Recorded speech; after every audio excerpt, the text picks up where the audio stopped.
Que chegou em nosso canal e está aqui pela primeira vez, não é inscrito, se inscreva e já seja bem-vindo ao nosso canal, tá? Você que já faz parte da nossa família de mais de 360 mil inscritos, muito obrigado por você fazer essa programação toda especial acontecer, até porque o podcast acontece para você e para mais ninguém. Todas as semanas recebemos a esta mesa convidados especiais. Hoje não é diferente, porque eu tenho a alegria de trazer aqui novamente para um tempo de comunhão, de conversa, compartilhar de experiências, um amigo, um irmão, um pastor, um mestre. Eu estou falando do pastor Carlos Cardoso. Cardoso, seja bem-vindo ao Eu Acredito Podcast. Paz do Senhor, pastor Fábio, paz do Senhor, nação, eu acredito. É muito maravilhoso estar aqui, né? Toda semana, quase, dos últimos dias, ele está aqui, né? Todos os dias você está aqui agora. Você está aparecendo aqui mais do que eu, pastor Cardoso. É mesmo, todo dia de manhã, todo dia à noite. Tá Hoje faz exatamente 33 dias. 33 dias de jejum? De propósito, na presença de Deus. E tá uma bênção, graças a Deus. Muita gente está sendo... É testemunho todo dia de milagre, muito milagre mesmo. E graças a Deus, e obrigado por essa abertura aí. Que isso, uma benção. Você é para abençoar o povo, você é para abençoar as pessoas, alcançar vidas, tocar corações. O espaço sempre está aberto, né, pastorzão?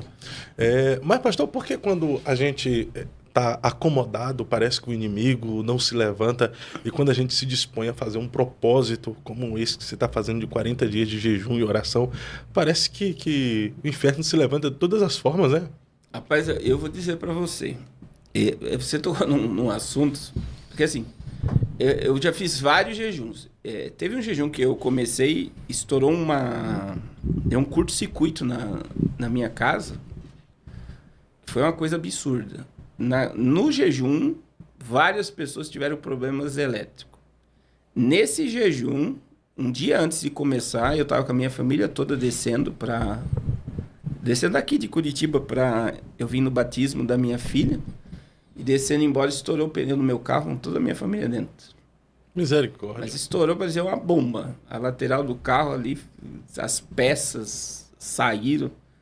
E eu falei, é o jejum. Aí, ao longo do jejum, estamos no 33º dia.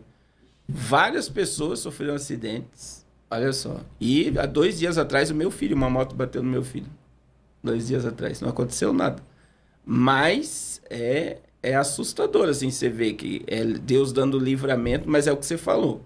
Quando você tá tranquilo, eu falo assim pra mulherada. A mulherada quer emagrecer, elas faz jejum intermitente, toma um monte de coisa ruim, consegue ficar sem comer. A mulher vai dizer, eu vou jejuar. Ela não consegue. Para as pessoas verem como é espiritual. E se a pessoa rompe, vai ter uma retaliação.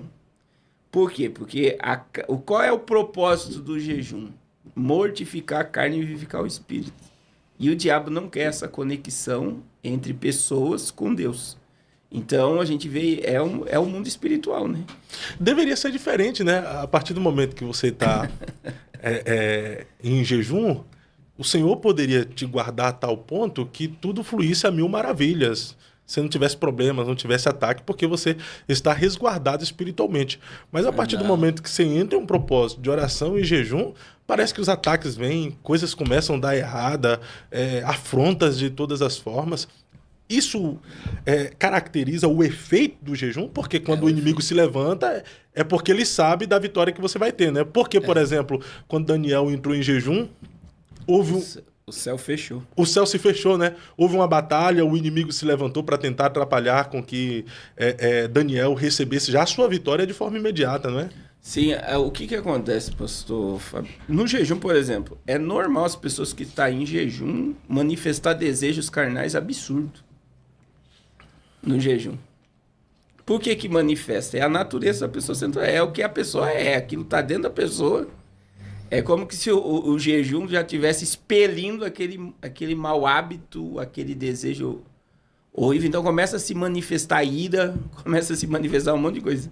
E começa o mundo espiritual a trabalhar. Veja bem, tanto a natureza ela começa a expelir, como o mundo espiritual começa a trabalhar para conspirar para que você paralise o que você está fazendo. Porque se você romper coisas acontecem no mundo espiritual e vai te beneficiar. E aí entra o tratamento de Deus, né? Por que Deus permite? Não é isso? Essa é a pergunta, né? Já que eu estou em propósito, orando, consagrando ao Senhor, por que Ele permite essas retaliações? Porque existe uma história sendo construída, né? Então, assim, é muito fácil eu chegar e te guardar e te dar tudo de mão beijada. Mas você sabe o processo que você está passando para conquistar aquilo que você está buscando, que é se aproximar de Deus. Então, você vai rompendo níveis e essas provações, essas privações, essas coisas que você passa durante o jejum não te afastam, mas te aproxima mais do teu propósito. E você vai aprendendo e pegando armas e habilidade para combater o inimigo através dos ataques. Então é a mesma coisa de uma resistência. Deus está te dando resistência para muitos embates. Então tem coisas que depois que você cria o hábito de jejuar, você vai vendo que você vai galgando níveis e a tua percepção do mundo espiritual e a tua habilidade para atacar, ela está mais aberta.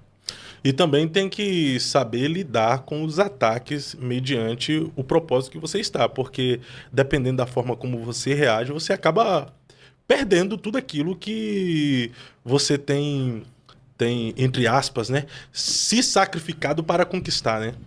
Eu sempre digo assim, é normal durante um período longo de jejum você vacilar. É impossível, a gente é ser humano, né? Que nem tem pessoas que estão em jejum, eu acho um absurdo. Você tocou num outro assunto sobre jejum que é interessante. A pessoa está lá em jejum e de repente ela esqueceu e tomou um café, por exemplo. Chupou uma bala. Ah, perdi o jejum, quebrei o propósito, abandonei. É errado. Você tem que dobrar o joelho e dizer, eu me perdoe, esqueci. Vou continuar meu propósito. É tudo que o diabo quer e parece que a tua mente e o teu corpo já está programado para o negativo. Ah, eu errei e agora eu perdi todo o meu propósito. Perdeu nada. Você está em depósito diante de Deus. O senhor deu um exemplo de tomar alguma coisa, de tomar um café, chupar uma bala. Mas deixa eu dar um outro exemplo que eu acho que o sentimento de culpa acaba se tornando pior do que comer alguma coisa ou ingerir alguma coisa mediante o jejum. O camarada está em propósito com Deus em jejum, alguma coisa aconteceu e ele soltou um palavrão. Quebrou? Ele tem que pedir perdão, né, por aquele momento e se voltar para Deus novamente. E continuar o propósito. É o que eu acabei de falar. A tua natureza, ela fica aflorada.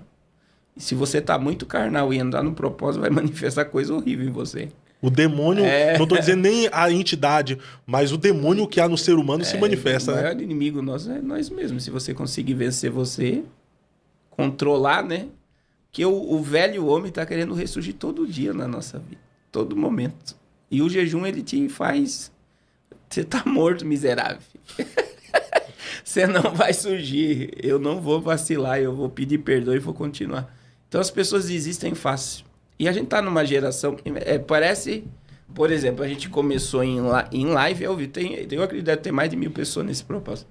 A gente começou em 460. Nós já estamos em 330. Que benção. Mesmo assim, é um número bom, não é? Sim, ao vivo, claro. ali, todo dia de manhã, por exemplo, no Eu Acredito, nos meus canais do Instagram, chega dia que dá 400. Aí ali. Mas você vê, muita gente já ficou pelo caminho. Vai... Porque é muito difícil a pessoa ter o processo hoje de continuidade. É por isso que a Abacuque faz uma oração específica, né? Ele fala bem assim, aviva, ó Senhor, a tua obra no meio dos anos, a notifica. Por quê? Porque começar às vezes é muito fácil. A pessoa está impulsionada, inspirada, motivada, mas com o passar do tempo ela vai se desmotivando, vai esfriando e tal. Então requer, na metade, ter um avivamento que impulsione ela a continuar com o gás do início, né? Com certeza. E depois, daí eu acho interessante quando se torna um hábito, né?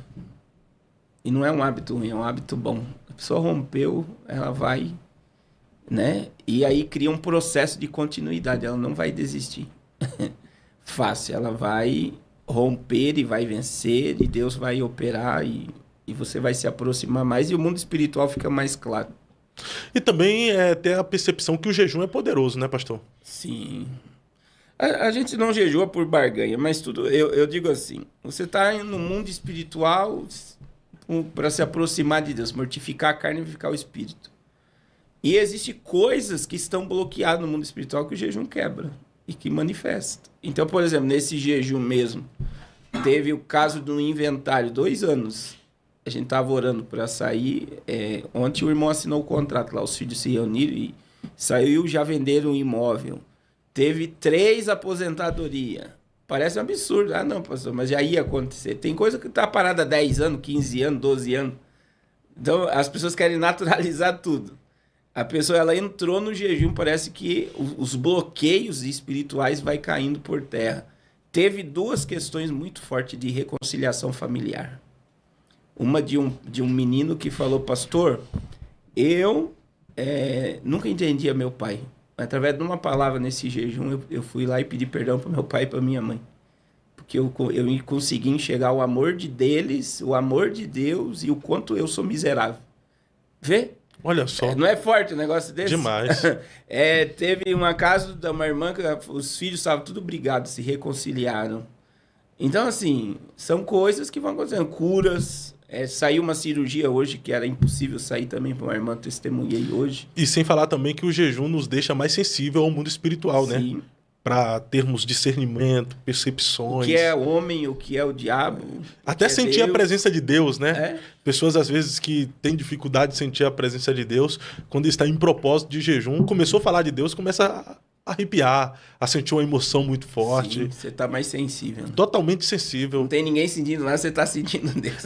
Pode ser que tenha gente em propósito de jejum que está nos acompanhando aqui e já está sentindo a presença do Senhor, porque esse é o poder do jejum, mortificar a carne e vivificar o espírito. E se o espírito estiver mais vivificado no homem do que a sua própria carne, é fato que ele vai ser um ser mais espiritual, ele vai ter discernimento, o que é o agir do maligno, o que é a ação humana e o que é a ação divina.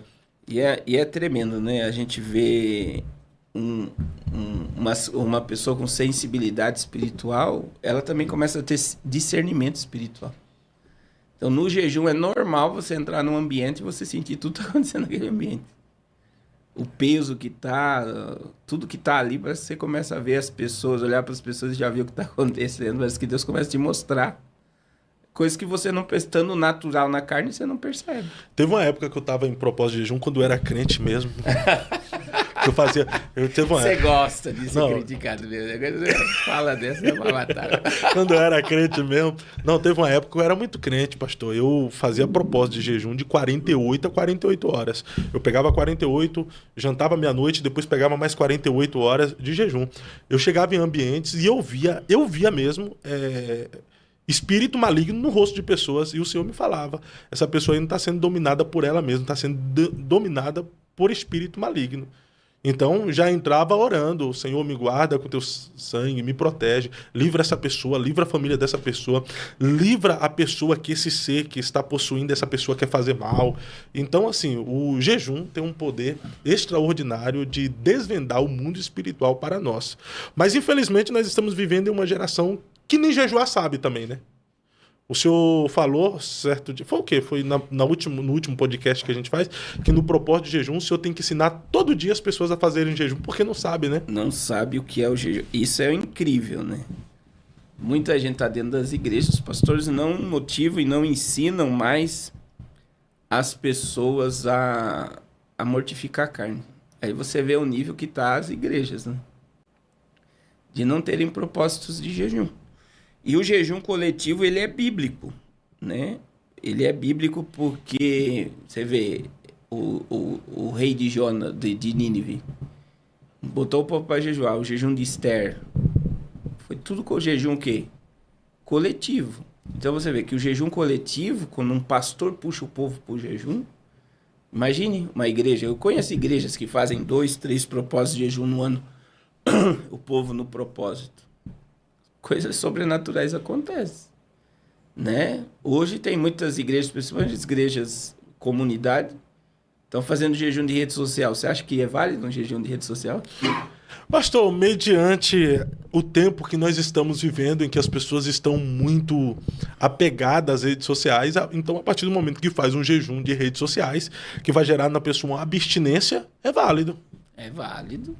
Onde mais a nossa carne está sendo alimentada hoje? Entretenimento, distrações. A pessoa está fora do propósito. Só que, veja, a gente eu passei por uma situação esse mês, eu acredito que aconteceu isso no jejum, né? Que, querendo ou não, tenta abalar nossas emoções, né? Que é a gente ser alvo de crítica e as pessoas passando uma imagem de você que você não é. É difícil lidar com essa situação, né? Os haters da vida. É que assim, existem os haters e existem os críticos mesmo. As pessoas que às vezes te amam e te criticam. Os haters, às vezes você tem que ignorar. Os haters, às vezes você tem que ignorar, digo na maioria das vezes. Ou você se posicionar também e respondê-los, né? Porque senão os haters, você vai abaixando demais pra ele e vai mostrando o fundo. E aí eles querem montar, né? Sim. Só que assim, a gente tem que aprender, eu digo assim, a lidar com essa situação com muita sabedoria, né? Com muito discernimento. Porque até que ponto que as pessoas falam a nosso respeito é verdade, né? Tem pessoas que, hoje, infelizmente, tem pessoas que precisam ser combatidas e precisam ser expostas. Só que assim, aí eu fui analisar, né? Porque a gente teve uma cena e as pessoas... choveu de vídeo, de comentário, de site, sobre o que aconteceu lá na rádio. Lá. Aí, a gente vai analisar quem que está criticando. Aí já começa por aí. Quem é que está te criticando? Quem é que está fazendo o vídeo e destruindo a tua imagem? São pessoas que não têm mais imagem no nosso meio, né? E assim, pessoas que são feridas pelo sistema religioso, que tiveram no meio, que tinham visões acerca do que queriam no meio e de repente viram que por causa do que aconteceu na sua história, simplesmente eles viram que nada daquilo ia acontecer. Aí saíram do meio religioso e criaram um meio de ficar batendo do lado de fora. Quem acompanha essas pessoas, ferido gera ferido. São tudo pessoas feridas. Infelizmente, pessoas machucadas machucam pessoas e geram pessoas machucadas, né? Então, o ciclo, por exemplo, infelizmente, a gente tem que tomar cuidado e falar, mas a gente tem um ciclo de energia. A gente é guiado pelo espírito, da palavra e tal. Quem vai nos acompanhar são pessoas que gostam da palavra, gostam do que você fala. Só que pessoas que acompanham essas pessoas, o ciclo de energia é muito baixo. Eu sempre digo, né? Eu sou um crítico do sistema religioso. Mas você está dentro do sistema. Se você está doente, você está doente. Se você pegar e tomar um remédio, se você não tomar um remédio, você é curado? Fora do corpo? Não sem tem como. ingerir? Não tem como. Não tem como gerar cura. Ou gerar um senso, que é o que eles querem, né? Os canais críticos. Os canais de fofoca gospel, os canais que expõem tudo que está acontecendo nas igrejas, brigas, intrigas e tal. Do lado de fora não tem efeito nenhum. É só barulho. É só barulho. E a minha maior intriga nessa questão aí é pelo seguinte, porque houve uma reconciliação, poxa. Os cara não exaltam a reconciliação entre duas pessoas que fazem parte do reino. O bispo falou, eu te perdoo, depois o senhor falou, pediu perdão. Os caras não exaltam a reconciliação. Os caras querem o quê? A guerra, a batalha. E eu acho que não exaltam a reconciliação porque não houve oportunidade de eles se reconciliar também, né? É igual Satanás. Satanás luta com a gente hoje por quê? Porque não houve oportunidade de reconciliação dele com Deus. E aí a gente, ser humano, peca, vacila, erra, e de repente estamos aos pés da cruz pedindo perdão, Deus nos perdoa. Então, é a síndrome de Satanás que odeia a reconciliação. E aí a gente precisa tocar nesses dois pontos. Então vamos pegar primeiro os críticos dos canais de pessoas que não estão mais no nosso meio, não frequentam mais igreja, não acreditam mais na igreja. Essas pessoas não acreditam. Né? Eu até vi um post lá falando, mas por que você não exalta os bons? Você só fala de coisa ruim. Porque tem muito pastor sério e tal. E aí um deles falou, não, os bons não precisam de mídia. Que eles não estão fazendo para se aparecer. Mas você só falar coisa negativa e nunca mostrar um ponto positivo, é porque você está doente e está querendo adoecer muita gente. A igreja não é um CNPJ, a igreja não é um sistema religioso. A igreja é um corpo, todos nós somos um corpo. Então, veja bem, não tem como gerar cura do lado de fora. O que eles estão fazendo não tem efeito nenhum no reino de Deus, tem efeito no reino das trevas. Eles estão alimentando demônios, estão criando fantasmas e monstros que não existem. Por quê? A partir do momento que um sistema religioso é liderado por homem, ele é passivo a falhas. São homens, né? Então, assim, é muito forte o que nós estamos vendo. Então, assim, gritar do lado de fora, não gera efeito nenhum. Agora, existe o outro lado, vamos lá, que é muito bom a gente... Eu estou tentando achar uma frase que eu li e não tô encontrando. É mais ou menos sobre o que a frase? É sobre a questão do... Se a igreja vivesse como eu vivo, ela estaria melhor ou pior? Essa é a frase. Por exemplo, a vida que eu vivo, se a igreja levasse a vida que eu vivo, a igreja estaria melhor ou a igreja estaria pior? Interessante. Se a igreja levasse a vida que eu estou vivendo agora, ela estaria melhor ou estaria pior? Se ela estaria pior, eu não tenho moral nenhuma de falar. É verdade, não é? Totalmente. Agora, se a vida que eu estou vivendo melhoraria a imagem da igreja seria melhor? Então, assim, existe esse ponto, Fábio, de muita gente ter saído ferido e tudo que eles alimentam é trevas, é demônios, é espíritos, é monstros, cria-se monstro. Só quem sabe o problema que existe dentro de um sistema religioso é quem está lá. Tem corrupção? Tem. Infelizmente. Tem nepotismo? Tem. Mas sobre o nepotismo, eu só vai dar continuidade.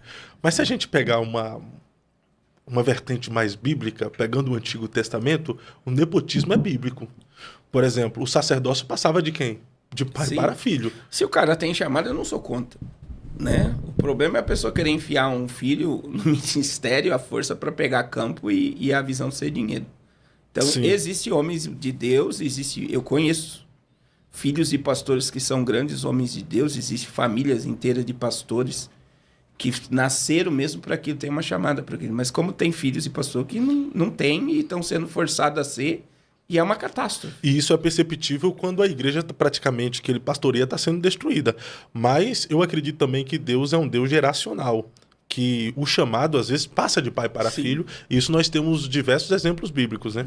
Sim, então assim, tem muitos filhos que querem ser pastor. Mas tem muitos filhos que querem o pastoreio pelos benefícios que ele gera. Você está entendendo? Só que, no meio de toda essa questão do sistema religioso que existe, a gente não pode ser hipócrita dizer que a igreja é perfeita, é muito complicado. Ela só é perfeita porque Jesus está lá, né? Porque se dependesse de nós... E aí entra na questão do seguinte, Fábio. A gente vê o seguinte. Querer essa perfeição não existe, mas Deus trabalha no meio desse. Então é melhor o povo estar dentro, como reconhecendo que precisa melhorar, né? O que eu estou fazendo? Então, por exemplo, eu digo, pastor Carlos Cardoso poderia estar totalmente fora do sistema religioso hoje, né? Eu tenho um sistema online, eu tenho um projeto, mas porque que me faz pregar? Primeiro, a gente é escravo do ministério. Escravo do dom. Então, assim, você está ali. Agora, do lado de fora, o que eu prego não tem efeito nenhum.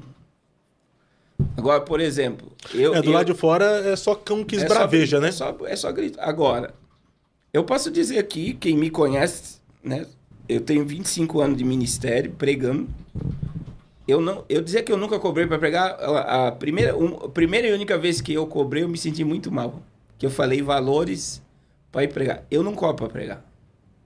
Eu peço minha passagem aérea, se der para ir de carro, eu vou de carro, se for perto. E hospedagem. E oferta é o que Deus tocar no coração do pastor, né? Eu não cobro. Por que eu não cobro? Porque eu tenho liberdade de falar o que eu quero. Não tem preço. Você assumir o altar e Deus te dá algo muito forte para entregar, E você não ficar segurando pelo valor da oferta que você está recebendo. Porque daí o profeta é comprado. Você está entendendo? Sim. Então eu não cobro. Então assim, estando, eu tenho liberdade de falar o que o céu quer que eu entregue. Isso é tremendo, né? Agora, do lado de fora, é só grito. E é só gerando... Essas pessoas adoecem pessoas. E, infelizmente, querendo ou não, essas pessoas que esbravejam do lado de fora acabam gerando facções dentro do corpo. Sim.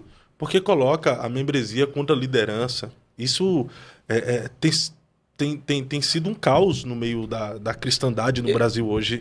Eu sou do seguinte ponto. Eu digo aos crentes, se você está dentro de um sistema religioso que você não cresce espiritualmente, sai dele. Que a função do corpo de Cristo é te fazer crescer até chegar à estatura de Cristo. O líder, ele vai te dar direção para crescimento.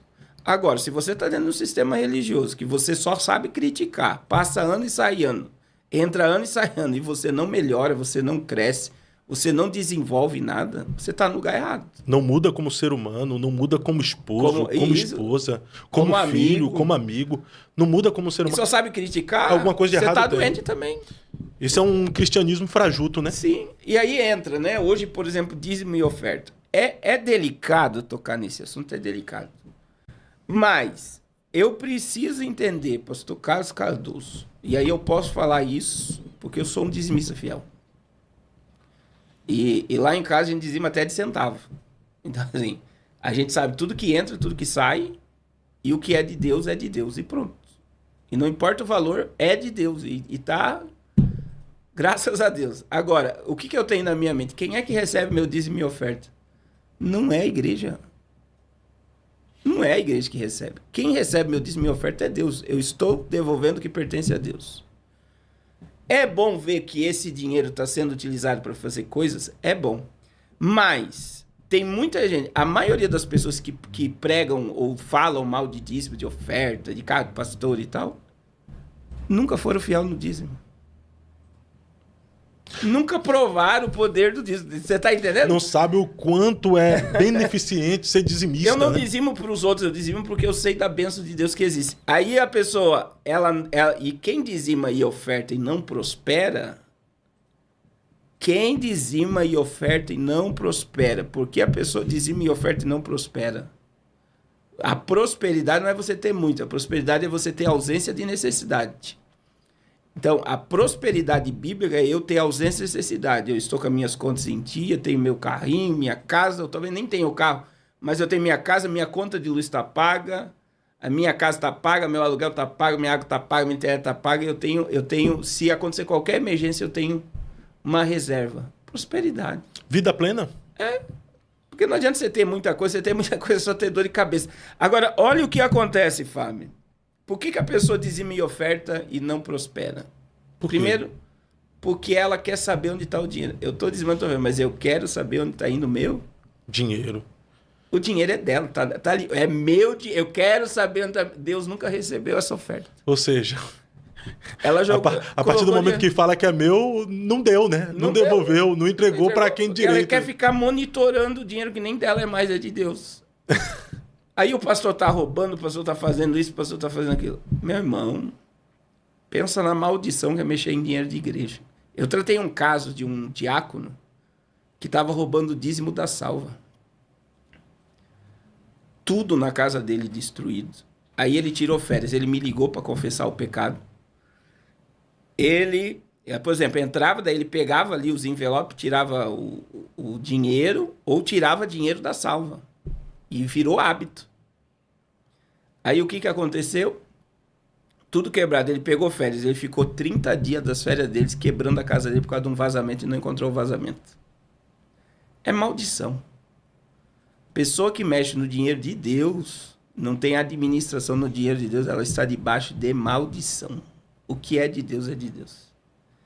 Então, o que entra, tem o salário do pastor, que é digno do seu salário. Não é bíblico? Sim. Todo obreiro é digno do seu salário.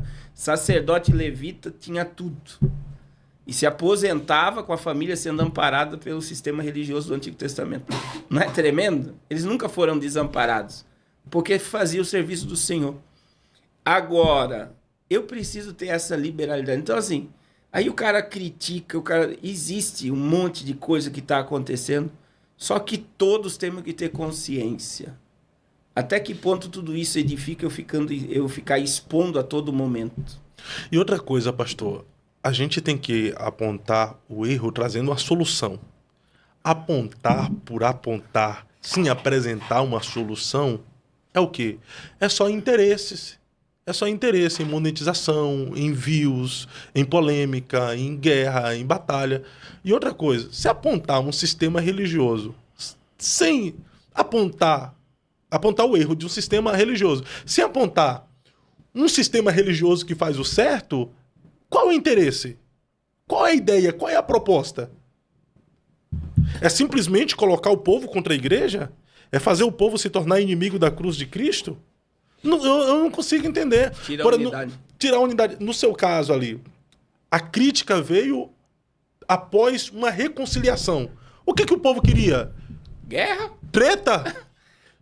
Te chamaram de covarde, te chamaram de inúmeros adjetivos pejorativos. Queria que tu fizesse o que ali, mediante mediante o bispo ter se colocado na condição de alguém que já liberou perdão. Não vou te perdoar não, porque o senhor e tal, e vai pra... Era isso que o povo queria? Era isso, aí o pessoal me chamou. E aí, vamos pro outro lado agora. Agora vamos pegar o povo de dentro. Porque teve muitos pastores, né? Toma, e não sei o que, fala coisas assim absurdas. Teve o que mais me chocou foi um que falou que se visse um guspe no chão, era pra mim mergulhar no guspe. Se eu fosse você, eu cuspiria no chão e nadava, saía nadando. E aí postou depois, será que ele dormiu à noite? Naquela noite eu dormi super bem. Um monte de gente ligando pra mim, aí o senhor tá tudo bem? Eu falei, tá tudo bem, eu tô em paz. Por que eu tô em paz? Eu sei quem eu sou com Deus. Então, assim, o que os outros falam, deixa de falar ao meu respeito, não muda em nada quem eu sou. E quando a pessoa sabe quem ela é... Agora, eu acho que se eu não dormiria em paz, e tu vai falar agora se eu tô certo ou não, tu não dormiria em paz se ele trouxesse à tona, falasse, você anda pregando por aí que eu sou maçom, e falasse que não era como ele fez, por causa disso, eu não te perdoo. Aí tu não dormiria em paz, não. Eu acho, né? Sim. Eu não dormiria em paz se a partir do momento o cara expõe um erro meu e fala, eu não te perdoo por isso, eu não quero te amaldiçoar agora. Eu vou te amar. Aí não tem como dormir em paz. Mas o cara, eu te perdoo, tu não vai dormir em paz depois de um perdão liberado? Eu fiquei... Aí as pessoas ficam, o camarada não falou nada. Eu vou falar o quê? A pessoa é muito fácil falar de fora. Agora, se coloca no seu lugar. A pessoa, ela não te perguntou nada e simplesmente falou, te perdoou, tá perdoado, tá tudo em paz e acabou. Pronto, o assunto tá encerrado ali. Agora eu acho que o corpo deveria ressaltar a reconciliação e o perdão. Aí entra a família. Aí agora nós vamos tocar no assunto profundo, tá? Nós vamos tocar no assunto profundo. Sério? Mateus 18. Mateus 18, deixa eu só pegar do texto aqui. Coloca aqui Mateus 18, Léo, por favor. Então vamos lá. 18, 23 a seguir. Que é a parábola do credor incompassivo. Porque ali Jesus fala de um homem que foi muito perdoado. Olha lá. 23. Olha lá. Meu Jesus, dá uma Bíblia para nossa produção. Por isso, o reino dos céus pode comparar-se a um certo rei que quis fazer contas com os seus servos. E começando a fazer contas, foi-lhe apresentado um que lhe devia 10.000 talentos. E não tendo ele como que pagar, o seu senhor mandou que ele e sua mulher e seus filhos fossem vendidos, com tudo quanto tinha, para que a dívida se lhe pagasse. Então aquele servo, prostrando-se e reverenciava, dizendo, Senhor, seja generoso para comigo, e tudo te pagarei. Então o senhor daquele servo, movido de íntima compaixão, soltou-o e perdoou-lhe a dívida. Saindo, porém, aquele servo encontrou um dos seus conservos, que lhe devia 100 dinheiros, e lançando mão dele, sufocava-o, dizendo, paga-me o que me deves. Aí veja bem, vamos pegar até aí. O homem foi perdoado 10.000 talentos, certo? 10.000 talentos, para a pessoa entender assim, é 20 anos de salário de trabalho. Era uma dívida impagável. O Senhor diz, eu quero receber. Ele diz, eu não tenho. O que ele fez? Ele se prostrou e disse, tem compaixão de mim, que tudo te pagarei. Que tudo eu te pagarei. Aí o Senhor perdoou. Uma dívida impagável.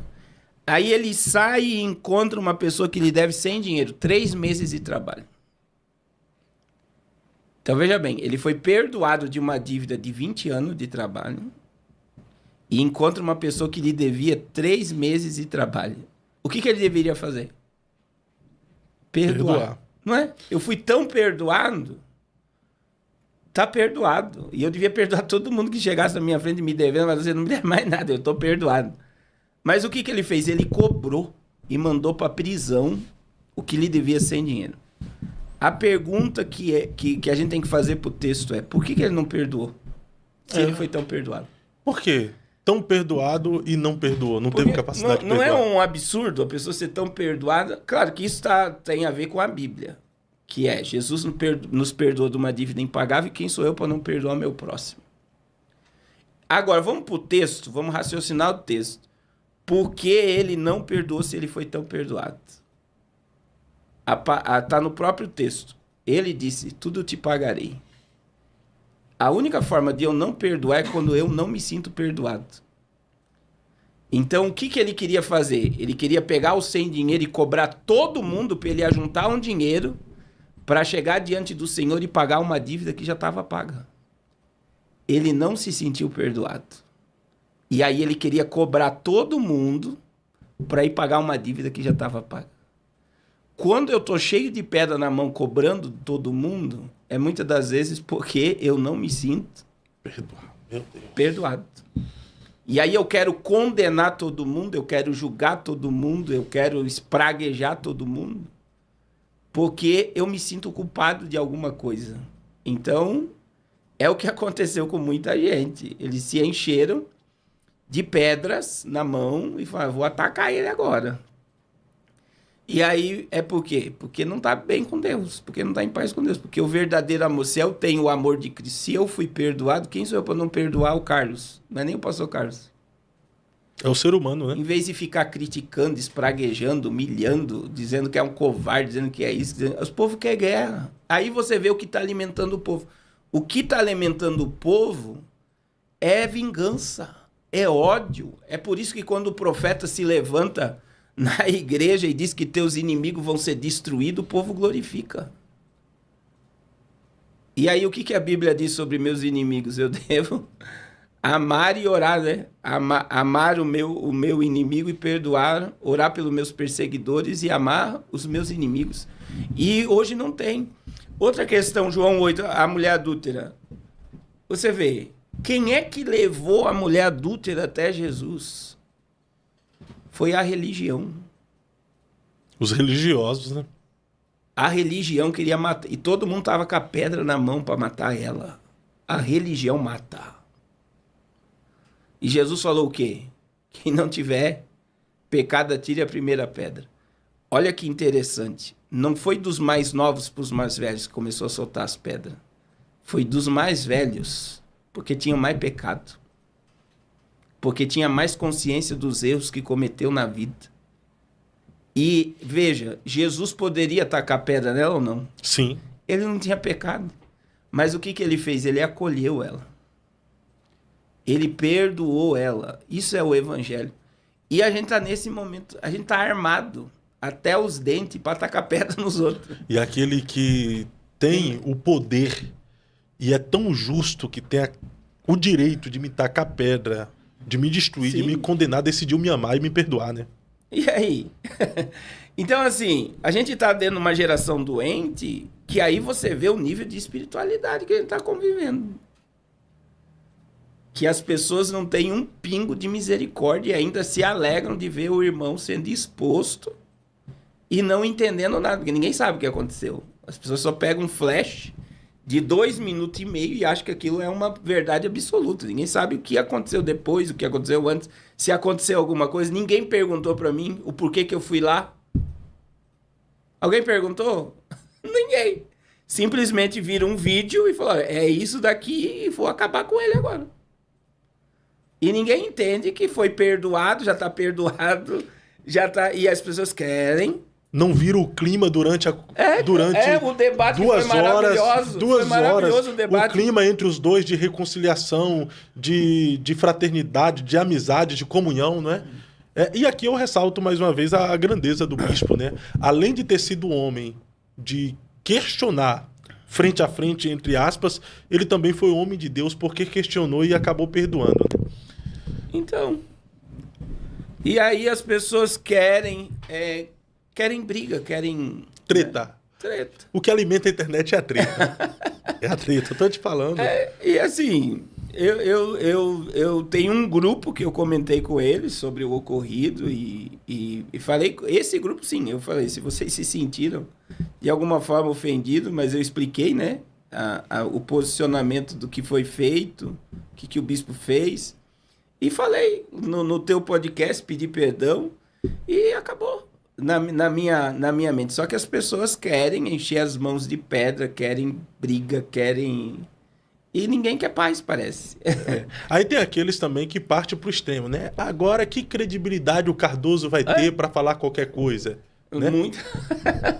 Eu não preciso me justificar sobre o que falo ou não. É só as pessoas que convivem comigo todo dia em live que podem dizer isso. E eu já digo, muitas coisas que o pastor Cardoso falou aqui no podcast, a gente viu acontecendo depois. Aí eu não gosto da expressão previsões apocalípticas, que já parte muito pro outro lado, né? Mas uma visão bíblica, sim, apocalíptica e geopolítica a respeito do que acontece no Brasil e no mundo, que o pastor Carlos Cardoso falou aqui, já aconteceu. Mas é homem, pô, tá sujeito a falhar, tá sujeito, sim, a errar. E o que a gente tem que fazer? Eu volto ressaltar a reconciliação e o perdão, porque o reino é quem ganha com isso. Agora, quem fica ressaltando treta, briga, baderna, confusão, discussão, é o Satanás. É o diabo. A gente alimenta o maligno no meio de uma turbulência dessa.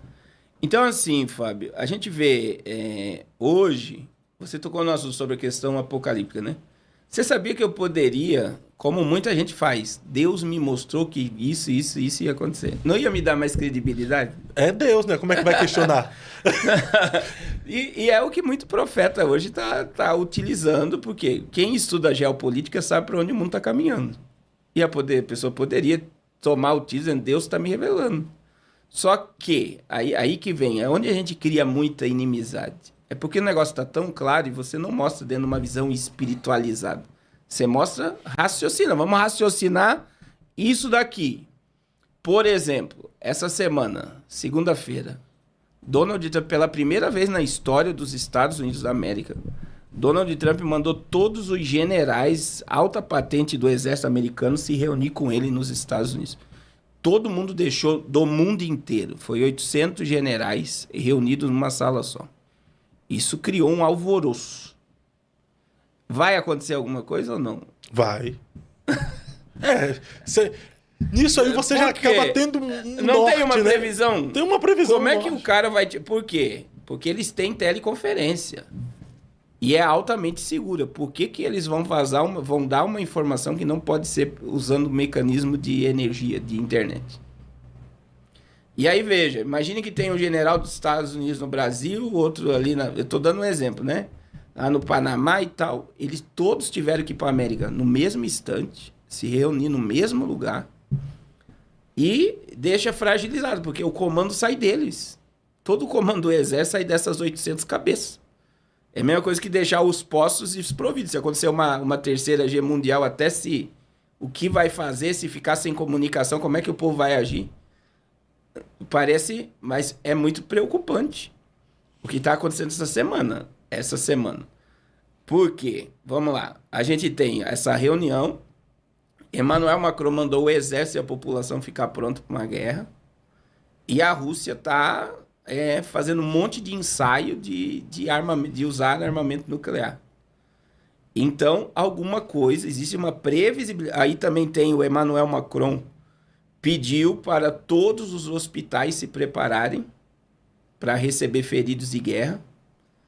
Então, assim, alguma coisa está acontecendo que ninguém está percebendo, sim ou não? Eu poderia mostrar, dizer, olha, Deus está me mostrando que está para acontecer uma terceira guerra mundial ou uma guerra em uma grande escalada. Poderia usar com essa informação? Sim, sim, claro. E se acontecer, você ficaria conhecido como o profeta, né? O profeta. Só que eu só preciso olhar e dizer, não é normal. Por quê? Porque nunca aconteceu. E aí dizem que foi um alinhamento, né? Ainda virou um meme, que esse meme é o seguinte, foi o general, o comandante de todos, falou que a maioria está obeso, né? Que tem que entrar em forma, isso virou um meme. Mas aí eles disseram sobre corte de gasto, vão mandar um monte de gente embora, alinhamento, só que aí existe algo. Os Estados Unidos, eles defendem vários países. Por exemplo, os Estados Unidos vai começar um exercício de guerra agora com a Argentina aqui na América Latina. Tem um monte de exército americano na América Latina. Só que eles estavam desprovidos internamente. E isso é um alinhamento para se autoproteger. Então, eles criaram um mecanismo dentro dessa reunião para se proteger. E existe algo que é agora em outubro, né? Que é a chegada do 3 Atlas. Do 3 Atlas, o que é esse 3 Atlas, né? Então, muita gente diz que é um começo, só que agora tem muita gente dizendo que já tem visibilidade. Porque é uma coisa que tem uma luz que se movimenta lá dentro e diz não pode ser cometa. Não pode ser asteroide. O que é? Extraterrestre? E aí entra uma ideia que está chegando uma nave-mãe de 45 quilômetros. É grande, né? A bicha é grande. É meio que Independence Day, você olhar aquele negócio. Alguma coisa está sendo criada. Eu vejo hoje, né, que essa ideia de uma escalada para uma terceira guerra mundial, eu não acredito. Eu posso acreditar até numa guerra espacial, né? Uma guerra entre extraterrestres e seres humanos? Me ajuda aí, Léo. Ô, pastor, aí tu me quebra. Aí, agora vai. Não. Meu Deus. Você que chama ele. Rapaz, só faltou o doutor Alex aqui. Meu Deus. Falando em doutor Alex, meu Deus. Era pra fazer live com ele antes. Não, a ideia... Eu acredito que hoje, através de hologramas, holografia, eles podem criar uma invasão alienígena num piscar de olhos. Tá, mas vem cá. E primeiro, aí, o senhor, qual seria a ideia de um ataque? Aí agora nós vamos conspirar. Não, primeiro, o senhor acredita em alienígena? Nós somos ET. extraterrestres.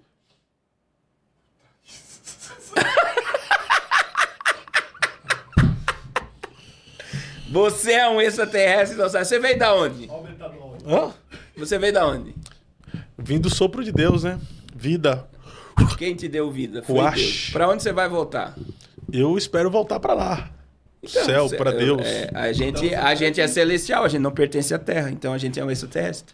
Tá, mas eu tô falando de extraterrestre como é pintado assim Não. pelo... Existem vida em outros planetas? É que a ideia é que esses seres estão mais avançados em tecnologia e tal. O senhor acredita Sim. que existem esses alienígenas extraterrestres? Eu parto do princípio seguinte. Gênesis 1:1 diz, no princípio criou Deus os céus. E a Terra? Você acha que Deus ia criar os céus para ficar vazio? É, Sem 45, habitação? 17 de Isaías, Deus não cria nada para ser sem forma e vazia, né? É. Então, veja bem, a terra está no singular, nós temos uma terra só. Mas os céus têm habitação de seres angelical. A prova diz que a Nova Jerusalém tem 12 portas e elas ficarão abertas. Porta é acesso. Nós vamos ter acesso ao quê? Aos céus. Boa pergunta. Então, existe vidas, existem seres que regem a adoração a Deus em todo lugar criado por Deus. Não está vazio, você está entendendo? Porque a presença de Deus está só na terra? Não. Quem criou tudo? Do Senhor é a terra e a sua plenitude. E todos os seres que... E todos os seres que nela habitam. Mas os anjos são seres criados por Deus. A gente não tem noção e dimensão de números de anjo e quantidade de anjo que existe. E todos os lugares criados por Deus é preenchido com a sua presença, com seres que regem adoração a Ele. Então é por isso. Agora, eu acredito que os demônios, né, a gente tem, e aí é muito bom as pessoas estudar sobre tecnologia reversa. Nós já temos aeronaves de tecnologia reversa. Essas aeronaves são construídas na Área 51, e são semelhantes a discos voadores. Então, são fabricações humanas para que cause medo. E aí entra dentro de uma... E aí eu vou entrar dentro de uma vertente aqui que as pessoas podem me criticar, mas o homem nunca foi na Lua. E o homem tem um desejo de romper o espaço. A única forma, talvez, de romper essa proteção que existe sobre nós, os terraplanistas vão pirar nessa fala. Mas, não, eu não estou dizendo que a Terra é plana, vamos dizer assim. Mas nós temos um campo de força, uma proteção tão grande que chegando lá, que seria a nossa proteção, nada, tudo é derretido pelo calor. Não consegue. Nós não temos tecnologia para... E aí entra, talvez, numa obsessão de quebrar essa proteção, que pode ser altamente catastrófica. Aí se fala da camada de ozônio fraca, que tudo vem que é o nosso campo de força. Mas através de uma guerra espacial, imagine, lançando um míssil não para a Terra, mas para o espaço, para combater um pseudo. Então poderia dar autorização aos governos de fazer coisas que nunca fizeram. Você está entendendo? Então é uma ideia. Esse 3 Atlas, então, na sua percepção, poderia ser uma nave alienígena que pode discorrer em uma G mundial, em uma G espacial. Ele pode ser um... espacial. Eu acredito no que a maioria dos cientistas estão dizendo, que pode ser um cometa. Ele vai passar muito distante. O planeta mais próximo que ele vai passar é Marte. Da Terra, a linha que ele está percorrendo, ela não está... imagine, meio que está vindo em linha reta. Você está entendendo? Então, se fosse uma aeronave, ele poderia ter outras dimensões. Apesar que também existe a questão de tempo e espaço fora da nossa órbita. Então, existe toda uma questão. Mas é muito interessante a gente partir do princípio de que não está normal essa ideia desses 800 generais nos Estados Unidos. Não é normal. Então, nunca aconteceu. E aí vem um alinhamento e comando, né? Porque ali é quem... Então, isso não... Eu acredito que não mexeu só com a cabeça do alto poder americano, porque até os políticos estavam, assim, observando tudo isso. As matérias disseram, nós vamos ficar sem força e sem pessoas que têm poder de comandar um míssil de tal, totalmente desprovido de proteção em vários lugares. E assim, mexeu com a cabeça de todo mundo. A reunião já aconteceu. Aí vem o Emmanuel Macron, vem a Rússia totalmente alinhada, né, provocando a OTAN. E a gente vê que é uma agenda do caos. Os financiadores de guerra é um só. Estados Unidos. Não, é quem manda no poder. Não é a América a América somente obedece quem manda. Então, por exemplo, nós vamos usar a Rússia e a Ucrânia. É o mesmo financiador. Eles estão lá se degladiando, o povo sofrendo, o mundo dividido. Tem gente que apoia a Ucrânia, tem gente que apoia a Rússia. Enquanto tem um financiador financiando a Rússia e a Ucrânia. De tudo aquilo. Aí veja, tem um acordo que Trump fez com a Ucrânia para extrair as terras raras lá da Ucrânia. Já foi fechado e a América está lá. Então, os imóveis, imaginem os valores dos imóveis da Ucrânia. Se tinha algum valor, não vale mais nada. Alguém comprou tudo isso. Você está entendendo? Então, tira-se poder, se estabelece um novo poder. Então, a gente vê que existe algo acontecendo. E tudo isso, aonde só a gente encontra a resposta para tudo isso? No Apocalipse. Então, não é teoria. E aí, a partir do princípio que a gente sempre fala aqui, a Bíblia é um livro profético, a Bíblia precisa se cumprir. Quem é que Deus usa para cumprir a Bíblia? Os homens. Os homens. Influenciado pelo poder da palavra, que já foi liberada por Deus, e os demônios também obedecem. É por isso que Lutero disse, o diabo é o diabo de Deus. O diabo é um ser com coleira, ele tem limite. Então, tudo segue o curso da ótica profética. Não tem como você fugir da profecia. Outra coisa que aconteceu... E não tem como mudar a profecia, né? O que está escrito vai se cumprir. Vai se cumprir. E passarão, Lucas 21, 33, passará o céu e a terra, mas as minhas palavras. Aí vamos lá. Reino Unido, semana passada, implementou, primeiro-ministro do Reino Unido, lá Pastor, só voltando para eu entender aqui, esses 800 generais que o senhor falou, É alta patente do Exército Americano. Alta patente, Os comandos do se Exército... reuniram e tal. Em qual propósito? Vamos lá. Para não que abrir mão da proteção de outros países, mas se autoproteger, para a América se autoproteger. Por que a América está precisando dessa alta proteção? Eles estão percebendo uma queda da América, dos Estados Unidos? Sim, aí entra a gente vai chegar lá. Existe uma proteção. Outra questão, muita gente já está sendo mandada embora. Estão renovando. Um posicionamento estratégico. E existe coisas que foi tratada lá, e por isso que eles tiveram que ir para lá, que ninguém vai saber. É isso que é assombroso. Existe o que eles... É igual a reunião do Clube Bilderberg, em junho, que acontece. Que é quem manda no jogo. A mídia começou a divulgar agora a reunião do Clube Bilderberg. Só que aparece alguns nomes e quem aparece. Só que tudo que é tratado dentro da reunião do Clube Bilderberg, ninguém sabe. Ninguém pode. Não é vazado. E é quem manda em todo o sistema mundial. A gente tem Fórum Mundial Econômico, que é um braço político. Só que o monopólio de poder está no Clube Bilderberg. Que é até o Clube de Roma, até Roma está dentro do Clube Bilderberg. Então, assim, é um sistema, só que o que é tratado lá, está lá no site, você pode pesquisar aí. Reunião do Clube Bilderberg 2025. Está lá as pautas. Uma das pautas que está é o despovoamento da Terra. Despovoamento da Terra. Está dentro da pauta da reunião do Clube Bilderberg, que é o sistema que manda em tudo. Seria o despovoamento da Terra, também seria aquela questão de redução populacional. Redução populacional. E para isso tem que haver uma nova doença mundial também. Uma guerra, um míssil, um ataque nuclear, e aí você pode... Olha só. Aí entra essa questão do 3 Atlas aí, que pode ser um míssil, uma bomba nuclear, porém eles podem atribuir aos alienígenas. Vamos defender o planeta. E até onde? Se sempre se propaga que se tiverem mesmo esses terrestres, eles são totalmente superiores a nós. Aí existe muita teoria. Existe teoria, por exemplo, que quem está produzindo a IA, essa IA, ela é uma tecnologia alienígena que está se crescendo para se conectar novamente à origem. É meio que o homem se conectar a Deus e aí, olha só. Tem coisa o povo cria coisa, né? Tem coisa a que eu ouço. A gente tá mais lógica aqui. A gente vai pro mais lógico. Tem coisa que eu ouço que parece que eu não ouço.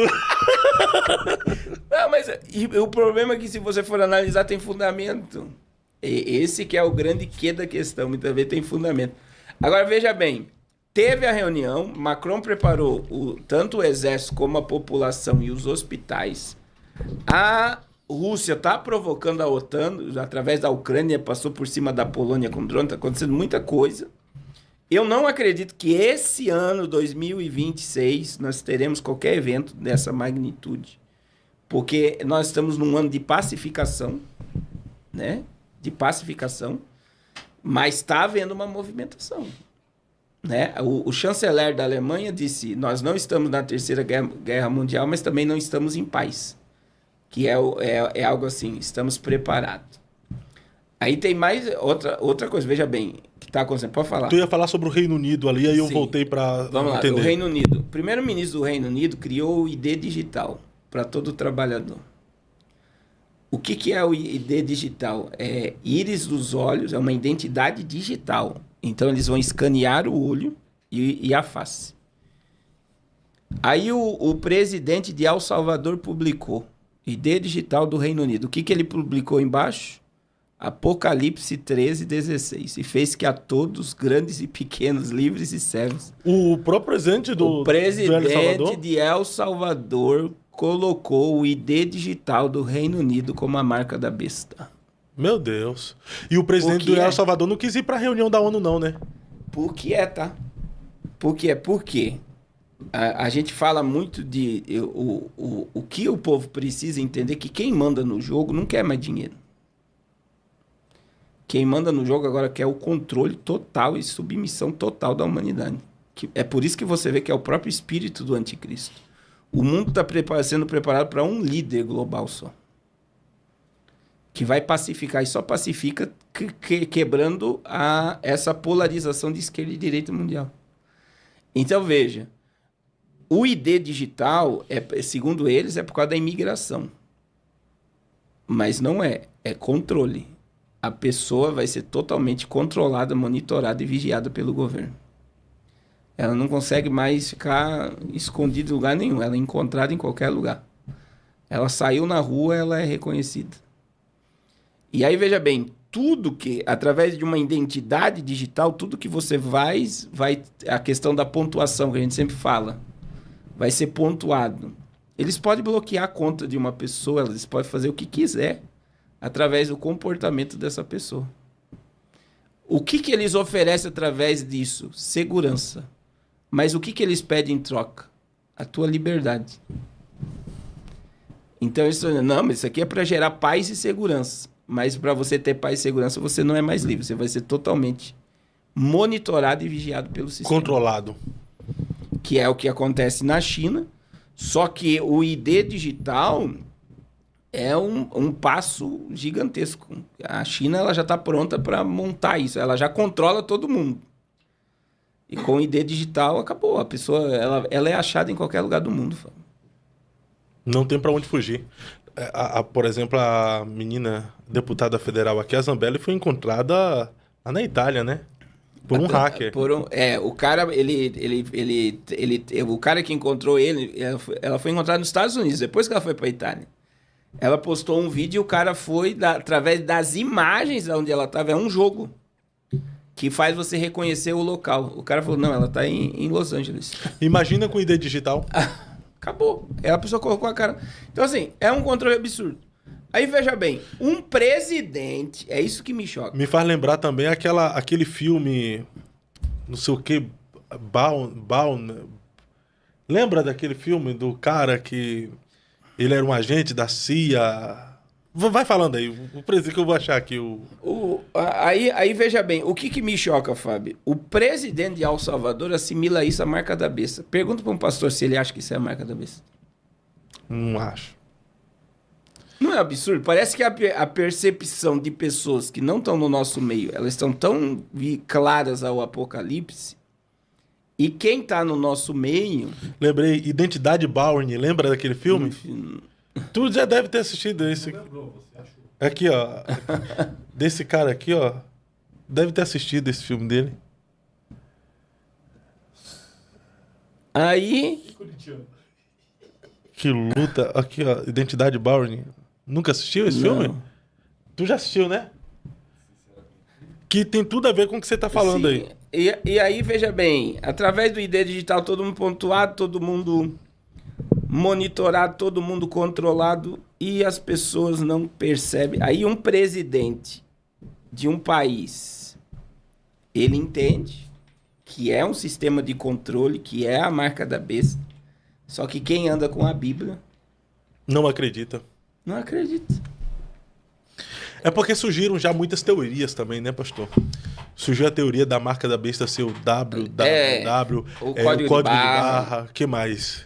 Só que agora, o mundo nunca esteve tão preparado como agora. A gente está sendo monitorado via satélite. A gente tem Starlink. A China também tem satélite. A gente tem... Aí, veja bem, a China criou, foi agora em setembro, um campo magnético 700 vezes mais forte do que o nosso campo magnético. Aí as pessoas dizem, mas o que isso tem a ver? É um baita imã que eles criaram lá que gira um campo de força. Isso é conexão pura.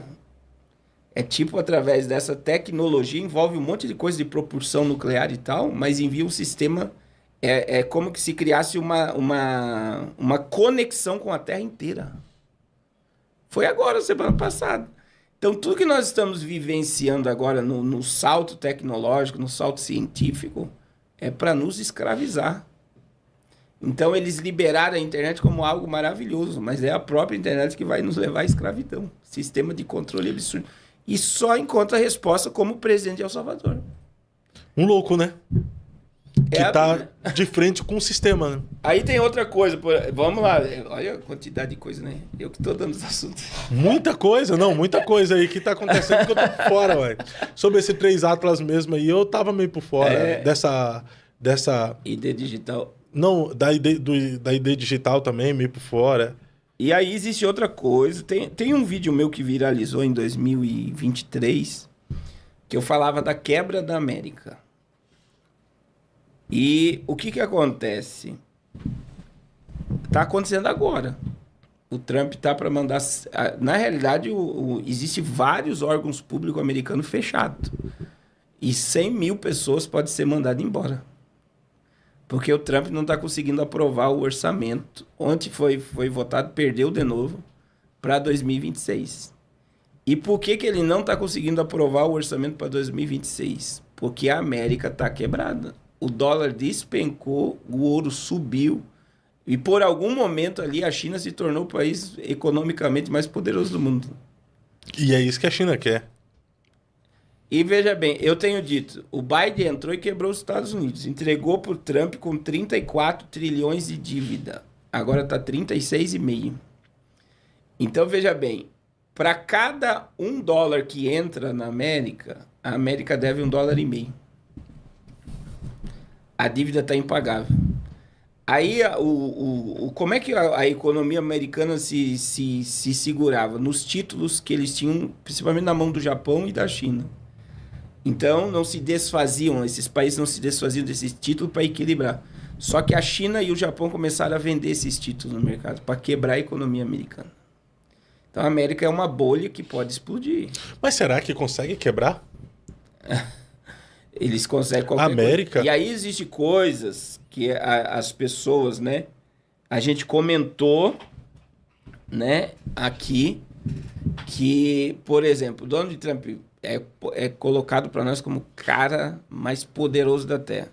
Mas na América, por exemplo, ele não conseguiu tirar uma secretária do Banco do Federal Reserve, do Banco Central da América.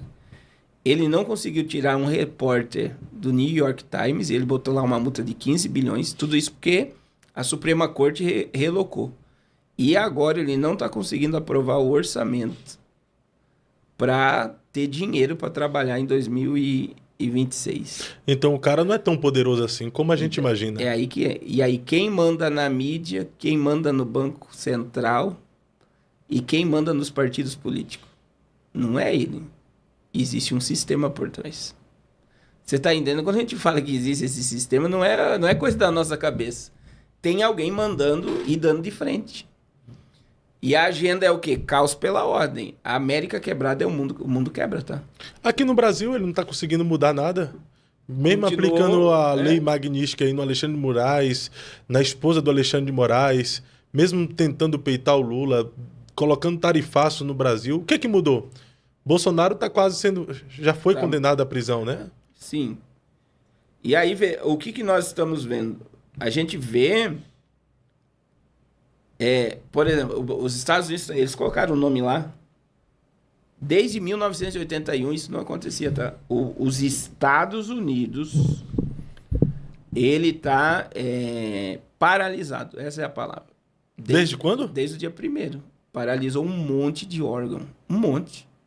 Então, e eles estão falando de enxugar a máquina pública, vão mandar um monte de gente embora. Isso já era programa do... Eu falei isso em janeiro, fevereiro e março. O Elon Musk, ele entrou em um monte de departamento do governo americano com um monte de jovem, com um computador na mão. E tem um monte de gente que tem cargo público e não tem utilidade nenhuma. Tudo vai ser trocado pelo quê? Por robôs? Por inteligência artificial. Então, assim... Pode estar se criando uma crise para mandar todo mundo embora? Pode. Mas os economistas sabem do que eu estou falando aqui. A América está devendo mais do que antes. Então, existe o produto interno bruto. É o que é a riqueza do país. Imagine que chegou a 100%. A América está devendo 120%. Então, não bate. Imagine você gasta mais... E a conta é a mesma coisa do Brasil. O Brasil também está vendendo mais um imposto agora. Só que a esquerda está exaltando o Lula por conta da queda do dólar, né? Sim. Comparando com o real. Eu vi alguns economistas de esquerda ressaltando uma qualidade do Lula, dizendo que fazia tempo que o real não é tão valorizado comparado com o dólar como está sendo valorizado agora. Aí entra o populismo de quem não conhece de economia, né? Que se aproveita de uma situação que é preocupante para o mundo todo para fazer política. Porque uma América quebrada é um mundo quebrado. Se explodir a bolha na América, é que as pessoas não estudam sobre a grande recessão.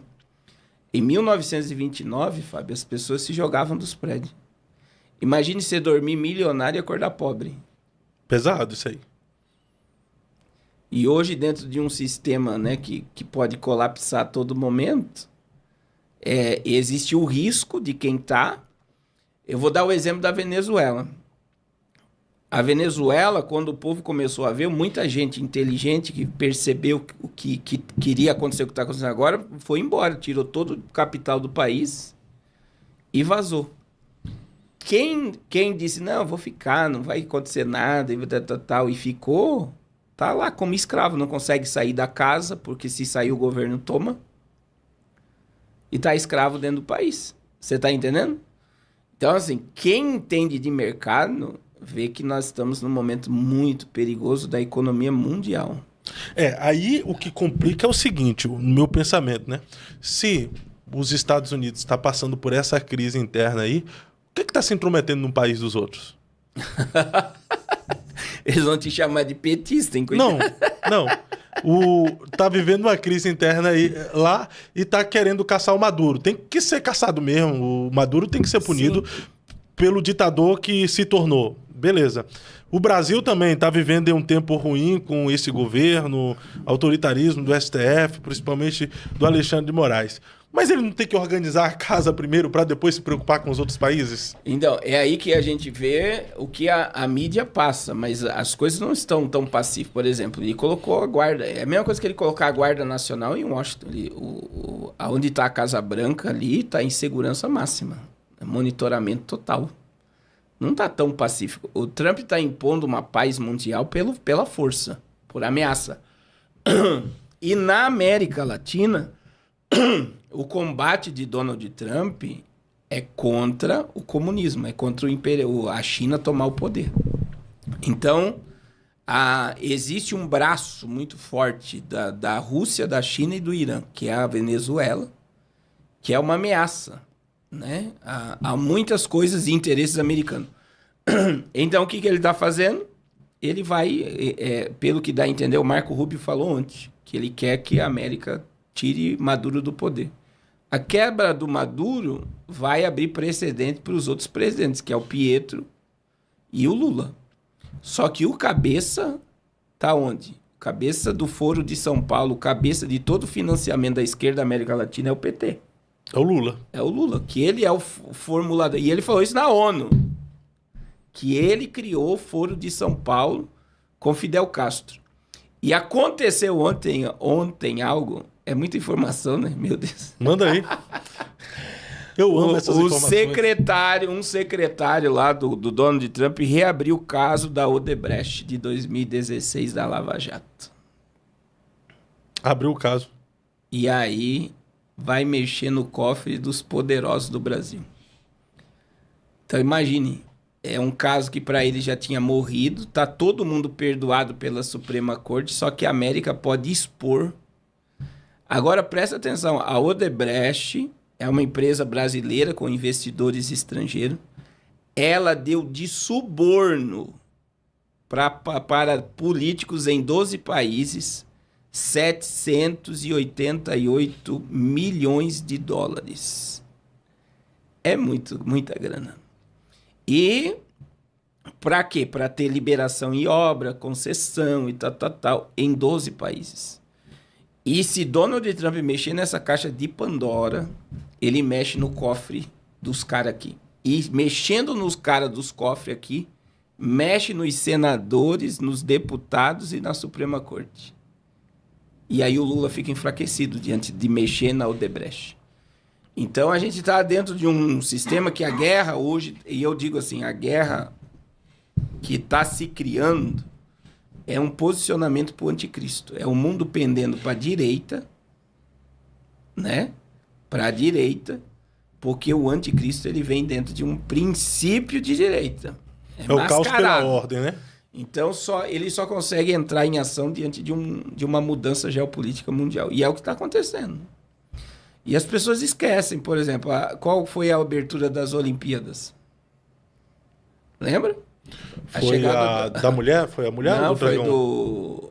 do anticristo montado no cavalo verdade. branco. E terminou... Foi o que teve a mulher no deserto. Teve uma apresentação também. Teve uma mulher no deserto. Não sei se foi Olimpíadas ou Jogos Olímpicos, né? Aí... É o mesmo, né? A Copa teve uma da mulher do deserto, qual foi? Eu não sei. Agora veja bem. As Olimpíadas terminou com o anticristo pisando sobre a terra, sobre o globo, todos os países do mundo, o falso profeta e o diabo. Ela terminou com essa imagem. O anticristo descendo do céu e pisando assim em todos os países da terra. Nós estamos chegando nessa hora. O mundo se posiciona para a chegada do iníquo e as pessoas não querem acreditar. E eu tenho dito isso faz alguns dias já. Nós somos a seguinte geração. Ou seremos, como eu creio no arrebatamento, seremos arrebatados ou passaremos pelo juízo de Deus. Eu não quero ficar aqui para saber o que vai acontecer. Né? Se os pós-tribulacionistas querem ficar, o problema é deles. Eu quero me encontrar com Jesus nos ares. Mas há possibilidade, né, de passar também, né? Não. Mas os sinais estão aí. Agora, que nós somos uma geração que vai colapsar. Viveremos um colapso. É necessário o colapso para ter um líder mundial. Um líder mundial que vai organizar tudo, né? E aí pega os protestos que está tendo na Europa, ataques terroristas, essa questão de Israel está dividindo o mundo também, né? Que é a questão do Hamas em Gaza. A imagem que se passa de Israel é totalmente distorcida, né? Não que não esteja acontecendo nada, a gente não pode fechar os olhos. Tem muita gente passando fome, necessidade, sem água, sem luz, sem comida. Mas muitas vezes até pela imposição do Hamas, para postar uma imagem que Israel é o patinho feio da história e não é. Mas a gente está vendo aí uma questão assim muito assombrosa. E eu digo assim, Fábio, tocando no assunto de Israel, né? Eu não sei até que hora nós vamos... Não, pode ir. Falando de Israel, Benjamin Netanyahu, esse mesmo, lá na ONU, ao mesmo tempo que pessoas viraram as costas para ele, quando ele foi discursar, ele foi aplaudido após o discurso também, né? Para ver como é que tá dividido, né? Sim, e aí veja bem, ele termina a ONU, vai nos Estados Unidos. Os Estados Unidos deu 48 horas para o Hamas se render, deu anistia para todos os terroristas do Hamas e para colocar um governo. Quem vai assumir a faixa de Gaza vai ser Tony Blair, que é o ex-ministro do Reino Unido. E o futuro, eu tenho batido nessa tecla. Pelo jeito, o Hamas não aceitou o acordo. E os Estados Unidos vão invadir com Israel. Aquilo ali vai ser um derramamento de sangue absurdo. Eles vão exterminar o Hamas da faixa de Gaza. Tony Blair vai assumir, porque Israel assinou o acordo. Tony Blair vai passar a Palestina ali, a faixa de Gaza, para a Arábia Saudita. O príncipe herdeiro da Arábia Saudita vai receber aquilo ali de presente. Qual é o objetivo? Liberar os árabes, autorizar a construção do terceiro templo. Isso está muito claro. Se você perguntar para qualquer judeu ortodoxo qual é o teu maior sonho agora e o que você crê? O templo do Senhor e a chegada do Mashiach. E pode ser que isso ocorra a partir desse momento aí que Israel, juntamente com os Estados Unidos, invada Gaza e haja destruição ali. Não sei se é a mesquita de Al-Aqsa, que é a mesquita que está construída no lugar que é para ser construído o terceiro templo, né? Você tem ideia, existe um projeto que seria tirar a mesquita e levar para Gaza. Transportar. Tirar. Construir a mesquita lá em Gaza e liberaria o templo. E destruir a que está em... Porque ela está toda trincada. Porque a mesquita ali está toda trincada. Porque ela está no local que é para ser construído o terceiro templo. Então, o terceiro templo não pode ser construído enquanto aquela mesquita estiver ali, né? Só que daí existe outro projeto. Já existe, tá? É só vocês dar um Google aí. Já existe uma maquete com o templo erguido do lado da mesquita. Que o sinal mais evidente agora, pelo menos do anticristo e do arrebatamento da igreja, é a construção do terceiro templo. Talvez seja a paz no Oriente Médio e o mundo caótico para a chegada do Messias. Então, o que está acontecendo lá no Oriente Médio? Paz e prosperidade. O que está acontecendo no mundo? O mundo pode quebrar. O mundo vai clamar por um Messias. e o Oriente Médio já vai estar pronto para receber esse Messias. Essa é a mensagem que está sendo clara nos meus olhos, né? E olha que eu estudo isso faz muito tempo. Então, está havendo um sistema de paz e prosperidade no Oriente Médio. O mundo entra no colapso econômico com a quebra da América, que eu acredito pode ser no próximo ano.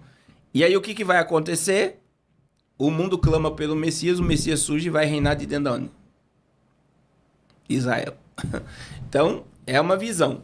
Só que tudo que está acontecendo na faixa de Gaza é muito importante que todos saibam que a mente pensante em torno de tudo isso, de colocar Tony Blair para governar Gaza, pacificar, restaurar, eles vão limpar toda a faixa de Gaza e vão reconstruir tudo aquilo ali em pouco tempo.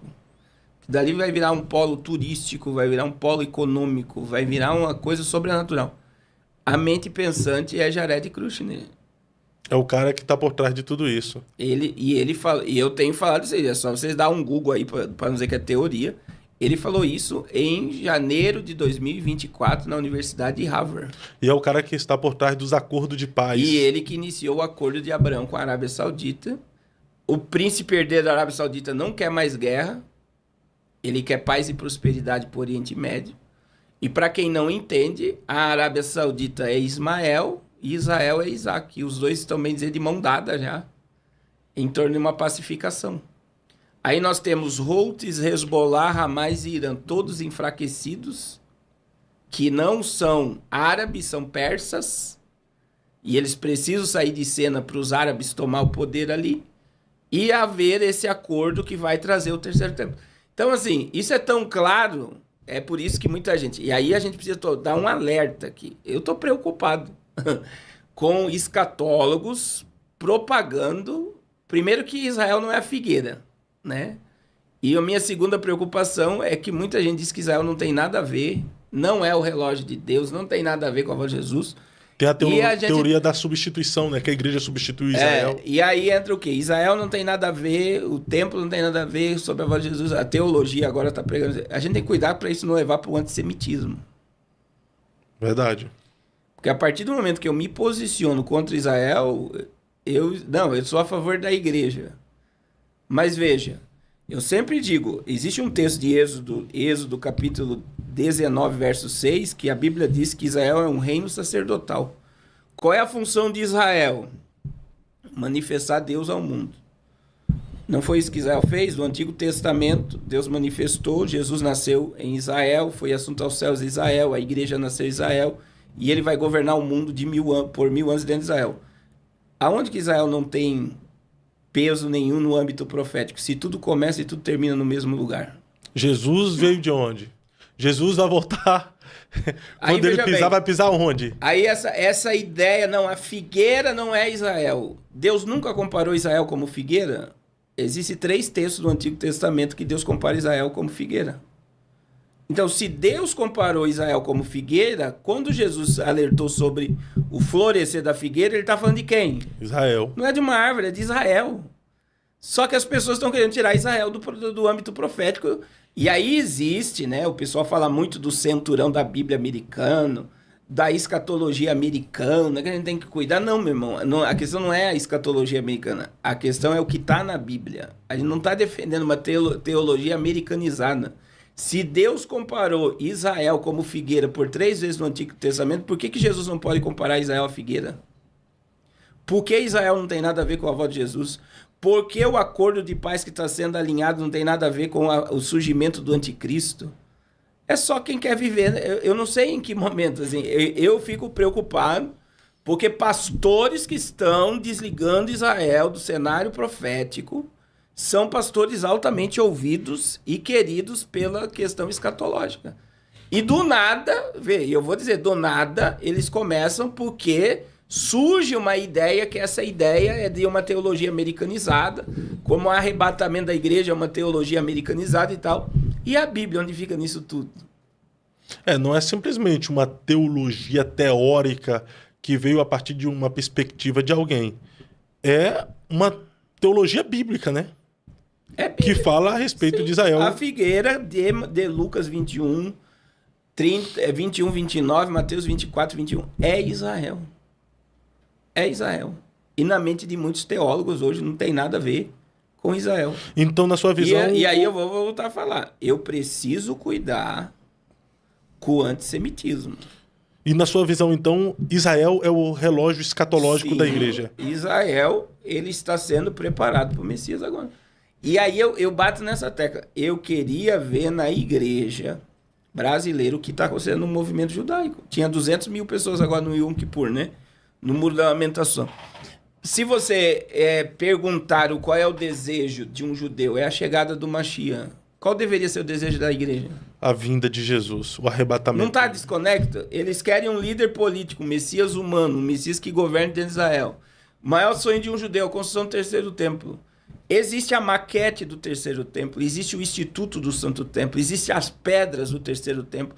O alicerce lá embaixo, onde ninguém veja, do terceiro templo já está pronto. Israel não precisa fazer alicerce. A novilha vermelha. A novilha vermelha que foi sacrificada, né? Ninguém sabe se foi ela, foi sacrificada ou foi só um teste.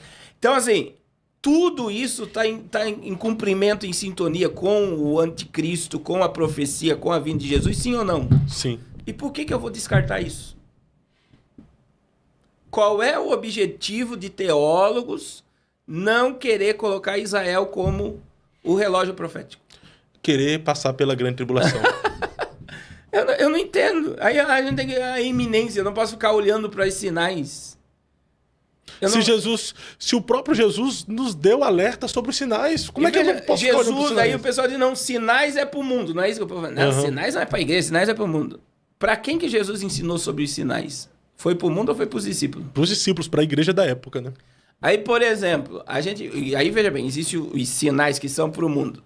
Quando você lê Gênesis 1, 14 e 15, sol, lua, estrela, dias, meses e anos foi estabelecido para sinais. Então, veja bem, os astros existem para manifestar sinais. Aí Jesus fala das classes de sinais. Sinais políticos, guerras, rumores de guerra, nação contra nação, reino contra reino. Sinal social, fome, peste e violência. Sinais físicos, terremotos, maremotos, tsunamis, enchentes, tudo que envolve sol, lua e estrela. Sinal religioso, falsos cristos, falsos profetas e a figueira. Israel está lá. São 5 sinais, tanto em Mateus 24, Lucas 21 e Marcos 13. Israel está dentro do âmbito do sinal. As 70 semanas de Daniel não é para o mundo, é para Israel. 9:24, 70 semanas estão determinadas sobre teu povo e a tua santa cidade. Teu povo, Israel, santa cidade, Jerusalém. Porque o anticristo vai governar o mundo de dentro de Jerusalém, porque Israel receberá o juízo de Deus. Para receber o verdadeiro Messias no milênio. É como que se Deus estivesse extirpando todo o mal de Israel para a manifestação do verdadeiro. Então, veja bem, tudo está dentro de um cronograma. Só que na mente de uma geração de teólogos e pregadores muito visados, Israel não tem nada a ver. Aí, veja bem, Jesus disse o que para a mulher samaritana? A salvação vem de quem? A salvação vem dos judeus. Foi Jesus que disse. Não foi? A salvação vem dos judeus. Jesus era o quê? Ele era árabe ou era o quê? Judeu. Era judeu. Então a gente tem que entender, né? A Torá, a Bíblia veio da onde?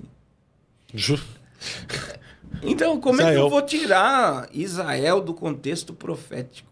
Então, eu estou preocupado. Por que eu estou preocupado? E é muito interessante as pessoas ouvirem isso por causa do antissemitismo. Isso pode levar uma geração de cristão começar a odiar Israel, porque Israel não tem nada a ver com a profecia, e amar. É o que está acontecendo em Gaza. E já há, né? E aí entra. Já é uma realidade, né? Tem muita gente que está começando a odiar Israel. Por exemplo, tem muitos discursos que falam assim, os judeus odeiam cristãos, né? Sim. E aí... Pegando o próprio discurso de Martinho Lutero, que incentivou Hitler a massacrar os judeus, né? Sim. Porque o Lutero, em seu escrito, tem um livro dele, que ele fala que os judeus é anticristão. E nós agora estamos praticamente repetindo esse discurso, dizendo que o judeu... E é fato também, né? Isso aqui, por exemplo, se tu for um cristão e vai lá nos muros das lamentações, se tu orar em voz alta em nome de Jesus, você é cuspido. Sim. Empurrado pelos judeus. É um fato. Só que pelo fato dos judeus fazerem isso por não acreditar no Mashiach como Cristo, como enviado de Deus, como ungido, como filho de Deus, como Deus, nós, como cristãos, temos que seguir os ensinamentos de Jesus, que não é pagar com a mesma moeda.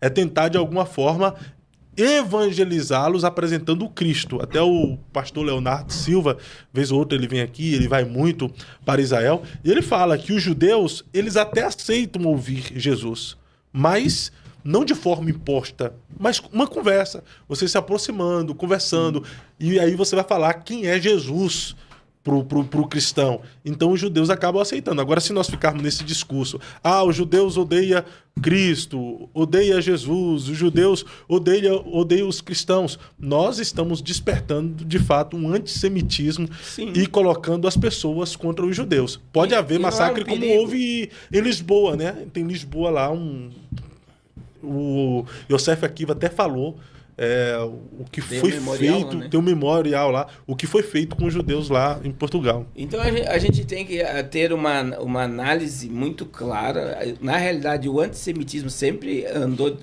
meio perto do movimento evangélico, só que nesse momento profético a gente tem que entender que Israel ele está dentro do cenário apocalíptico. As 70 semanas é para Israel, o falso Messias, o anticristo, é para Israel, e tanto pós como pré acredita na chegada do anticristo.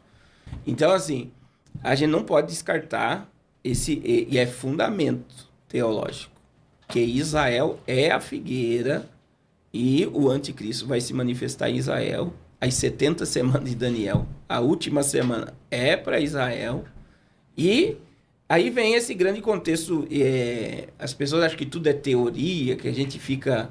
Mas eu gosto muito de Apocalipse 1:3, Fábio, capítulo 1, verso 1, que a revelação de Jesus Cristo é para mostrar aos seus servos as coisas que em breve vão acontecer. A maior revelação do Apocalipse é o entender o que vai acontecer, não é o que está acontecendo. É o que vai. E como é que eu vejo o que vai acontecer? Através do quê? Só da Bíblia ou dos sinais? Sinais. É através dos sinais. O próprio Jesus falou, quando ouvirdes, ou seja, fiquem atentos, quando ouvir de guerras, rumores de guerra. Eu gosto de Lucas 21, desculpa te cortar, Lucas 21, 27. Quando começarem a acontecer todas essas coisas, levantai a vossa cabeça e olhar para cima. Então, veja bem, existem coisas que vai acontecer. E veja como sinal para a igreja. Levantai as vossas cabeças e olhai para cima, porque o dia da vossa redenção se aproxima. É Lucas 21, 28. Jesus está falando de cataclisma climático. Quando começarem a acontecer... Quer dizer, há uma percepção. Jesus está dando os sinais para quem? Para a igreja. Para quem é que vai levantar a cabeça e olhar para cima? É o mundo ou a igreja? A igreja. E outra coisa. Como os sinais poderão ser para o mundo se o mundo não está atento à Bíblia? Não percebe. Quem está ciente a respeito do que pode acontecer é a igreja. Só a igreja, por exemplo, quando vê a fome assolando. Não, a fome é um sinal da vinda de Jesus. Quando vê rumores de guerra. Não, rumores de guerra. Jesus nos alertou sobre isso. O mundo não tá nem aí. O mundo quer o quê? Tá tendo guerra. O mundo, paz, eu quero paz. Tá vendo fome. O mundo, vamos acabar com a fome. Ou seja, o mundo quer um mundo utópico, perfeito, né? Sim, eles querem a utopia mesmo. E nós queremos o quê? O céu. Maranata. E a gente sabe que o único lugar que vai ter a utopia, sem fome, sem crise, sem divisões, é na Nova Jerusalém. Enquanto o mundo for... E no reino milenial, né? Mas vê que mesmo no reino milenial a gente vai ter uma divisão. Então, recapitulando aqui, o senhor acredita que tudo que está ocorrendo, essa tensão nos Estados Unidos, 800 generais, Macron preparando o povo. Macron preparando, Reino Unido, tudo que nós falamos aqui é mais uma vez a geopolítica nos apontando para o apocalipse? O apocalipse. Há uma sensação apocalíptica no ar. Não tem como a gente dizer que não está acontecendo nada. Só que a função do diabo nessa era é desconectar as pessoas da verdade. Então a gente está vivendo num mundo tão absurdo que verdade se transformaram em conspiração. E conspiração mesmo se transformou em verdade. Então, quando a gente fala, as pessoas... Não, isso é teoria da conspiração, mas é verdade. E o que é mentira, que é esse mundo ilusório que as pessoas estão vivendo, é a verdadeira conspiração para prender todo mundo e escravizar todo mundo. É complicado porque as pessoas ou as pessoas estão cegas ou elas não querem se despertar Elas para não perceber. querem se despertar. Isso que é o problema. Porque se você falar que é conspiração, vamos lá. Como é que a pessoa tem capacidade de colocar metanol em bebidas alcoólicas para prejudicar os outros? Rapaz, É conspiração isso aí? Você sabe que o Franklin, aquele que denuncia o PCC, falou que o PCC está por trás do metanol na bebida hoje. Ele lançou hoje. Então, veja bem, a gente tem 5 casos. Existem 2 coisas que a gente precisa entender. Uma, o que a mídia está falando e o que pode ser de verdade. É verdade que pessoas estão morrendo e estão passando mal bebendo bebida alcoólica? É verdade. É verdade que tem bebida falsificada? É verdade. É verdade, agora vamos lá para a maior verdade. É verdade que tem um lugar de vender bebida em cada esquina do teu bairro? É verdade. É verdade que a maioria dessas bebidas não são verdadeiras, são falsificadas? Aí eu já não sei porque eu não sou especialista, mas acredito que é verdade. É verdade. Agora, veja bem, a maioria das bebidas, para manter todas essas estruturas, esses pontos pequenos de venda de bebida, é falsificado. Então é melhor vender o falso como verdadeiro e o meu lucro é maior. Quem é que está perdendo? É o verdadeiro. E o verdadeiro que manda, não é o falso. Então nós criamos uma narrativa, fechamos um monte de fábrica, você vai ver que vai começar a fechar um monte de fábrica, e aquele que compra o falsificado vai ficar com medo. Porque imagine que alguém beba alguma coisa falsificada dentro da minha loja. Rapaz, interessante isso aí, Ninguém né? pensa isso. Tudo isso é para destruir o falso e o verdadeiro sobressair. Continuar ganhando dinheiro. Porque tá... E veja, a Heineken lançou que tem um monte de Heineken falsa. Tem um monte de Heineken falsa. Será que tem Coca-Cola falsa também? É difícil. Mas, por exemplo, porque ali são bebidas que eles falam destiladas, né? Então, assim, há muita maldade. É melhor a gente matar um pouco e gerar um pânico e tirar o falso de circulação. Por quê? Porque quem vende falso vai ficar pensando 10 vezes antes de vender. Quem compra o falso vai pensar umas 10 vezes antes de comprar. E gerou medo, já tá todo mundo com medo. Mas que maldade o pessoal colocar metanol, né, na bebida. Quem será que descobriu já? Então, aí o Franklin denunciou que o PCC tá por trás. Existe alguém perdendo muito dinheiro com o falso, entendeu? É a mesma coisa. Vamos supor lá no morro, quem é que fornece internet? Você viu que o Comando Vermelho destruiu um monte de negócio de internet, só eles podem fornecer internet. Então, quem pode abastecer isso daqui? É o PCC. Vocês estão querendo o quê? Vocês estão tirando nosso lucro. Olha o pânico que se gerou. Nós vamos voltar a ter lucro nisso aqui. Mesmo que eles vendam o falso, mas o falso tem que ser o meu. Você está entendendo? Ou a indústria abriu o olho para o falso e também pode estar vindo contra. Agora, quando a gente fala de bebê, eu estava pensando isso hoje, parece um absurdo, né? A gente, na realidade, a gente está sendo intoxicado a todo momento. E eu fui estudar sobre o resíduo de petróleo, que tem ligação, alguns dizem, com o aspecto autista e mudança de DNA. Isso foi descoberto na década de 90 e se tornou forte em 2009. Então, por exemplo, na União Europeia, agora está havendo uma legalização em todos os estados, todos os países da União Europeia para tirar resíduo de petróleo da alimentação. Então, tudo que tem corante tem resíduo de petróleo. Quem é que come isso? Criança. Tudo que é colorido ali, biscoito, tudo. Pirulito. Tudo. Você vê que o Doritos agora tem... Nos Estados Unidos vai sair a embalagem do Doritos, é não recomendável a humanos. Não, já tem alguma coisa Doritos aí, procura aí. Doritos é não recomendável, eu ouvi isso aí. Sim, aí veja bem, a questão... Aí o que é o resíduo de petróleo aqui, ó? O resíduo de petróleo. Essa reação química aqui, ó, Fábio, do plástico com a água. A água tem flúor também, que é outra... Eu nem vou entrar no flúor. Tá feio. Mas veja bem... Aqui, ó. Não é que o Doritos seja estritamente não recomendado para consumo humano, mas sim que um projeto de lei... Aí, ó. No Texas, propôs um rótulo de não recomendado para humanos para produtos como Doritos e M&M's, devido à presença de aditivos considerados prejudiciais à saúde, como corantes sintéticos. Que é resíduo de petróleo. Mas corante, se for vender aí. Tudo! Tudo! E aí, quem é que manda no petróleo do mundo? A família Rockefeller. Aí a teoria da conspiração... Aí a gente sempre fala da Monsanto e da Bayer. A mesma produtora que lança o medicamento genérico é a mesma produtora que vende o remédio. Então, por exemplo, vamos dar um exemplo aqui. O plástico, resíduo de petróleo. A água dentro disso aqui. Bateu o sol aqui, teve uma reação química. Você está ingerindo resíduo de petróleo no teu organismo. Isso aqui quebra a tua molécula, a tua célula e movimenta teu DNA. É por isso que as pessoas então, estão dizendo que até a água mineral na garrafa está sendo prejudicial. Está sendo prejudicial. O Dr. Way foi o mais polêmico de tudo isso. Que ele disse que o órgão genital masculino diminui ingerindo água. Agora tem um monte de gente que não vai mais tomar água mineral. Ele falou no Danilo Gentili, mudança genética através de água mineral.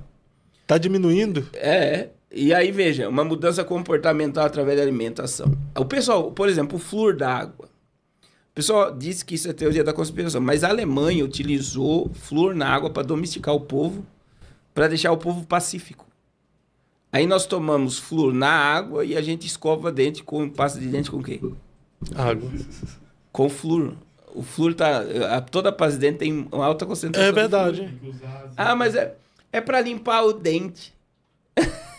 E a gente usa, só que assim... E não engole nada, né? E muitas das vezes, eles usaram isso numa escala, houve um experimento que deu certo e se propagou isso mundialmente. Então, quer dizer, a gente está vendo um caso que existe doses de... Como é o nome do... Metanol. De metanol, né? Que deixa cego, paralisa órgãos, acaba com a pessoa. Eu coloco aí, Léo, o que é metanol? Só pra gente ter uma ideia do que... É pior que o álcool, mas aí na parte... Sim, mas ele é mais leve e ele vai pro cérebro.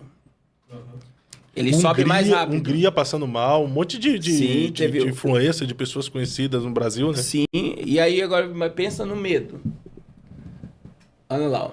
O metanol, álcool metílico, é um álcool químico tóxico, incolor, volátil e inflamável, usado como matéria-prima na indústria química para produzir solventes, adesivos, pisos e para a fabricação de biodiesel. Ele é altamente perigoso para o consumo humano, pois pode causar cegueira irreversível, danos ao fígado e cérebro, coma e morte. O metanol não deve ser confundido com o etanol, álcool comum, que é a substância presente em bebidas alcoólicas e tem uso seguro. Rapaz, que doideira, né? Mas Antigamente a pessoa que ia se matar, né, cometer suicídio, tomava solvente, né? Sim. Rapaz. Que tem o metanol. Agora, veja bem...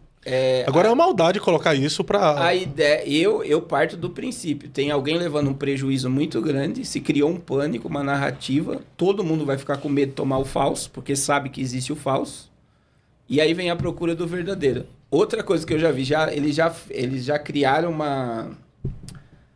um mecanismo de jogar na bebida para ver se tem o metanol ou não. Tipo assim, um experimento lá, daí você vê na hora se tem. Ou seja, tem gente que... Já tem gente que vai ganhar dinheiro. Pastor Carlos, na hora que o pessoal tá pilhado, meia-noite, já tomou umas duas, o pessoal não quer saber, não. Sabe de uma que seja... A gente tem as raves do soro do positivo, né? Que a ideia é transar com todo mundo. Possivelmente você pode pegar uma roleta russa de pegar o HIV. Já existe. Então, para uma geração doente... Não vai, mas gera medo e vai dar uma paralisada no falso. E aí... Volta o dinheiro pro fluxo de quem tem que estar na mão. E quem é o dono desses destilados? Quem comanda tudo? Eu tô dizendo que o Franklin disse, né? Que é o PCC. Só que a indústria do verdadeiro, ela é pesada. O Brasil consome muita, né?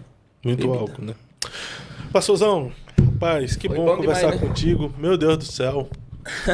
E vamos voltar pro início pra gente encerrar, porque tem muita gente que perguntou como eu devo jejuar. Tem gente perguntando até agora. Meu Deus. Qual é a maneira certa de fazer o jejum? por exemplo, eu tô no jejum parcial aqui, tô bebendo água. Existe o jejum total, que é com água e comida, você se abstém de água e comida por um período de tempo. Eu sempre digo que Deus é ordeiro, você tem que estabelecer o tempo. Ah, não, eu vou jejuar até a hora que eu quiser. Não é assim que funciona, isso é bagunça. Você tem que colocar, eu vou começar a tal hora e vou entregar a tal hora. Nesse período que você tiver sem alimentação, sem água, sem comida, se afastando daquilo que alimenta a tua carne, o teu coração e a tua mente tem que estar em Deus. É o momento de você meditar na palavra, de você orar, de você se desligar um pouco da terra e se conectar mais ao céu. E é importante, né? Esther fez o jejum para que o povo fosse liberto da mão do maligno. Nínive jejuou para não ser destruída. É importante a gente colocar um propósito de Deus, porque há um desbloqueio no mundo espiritual que materializa muita coisa através da minha chegada mais próxima de Deus. E é bíblico, né? Sujeitai-vos, pois, a Deus. Eu estou me submetendo totalmente a Ele.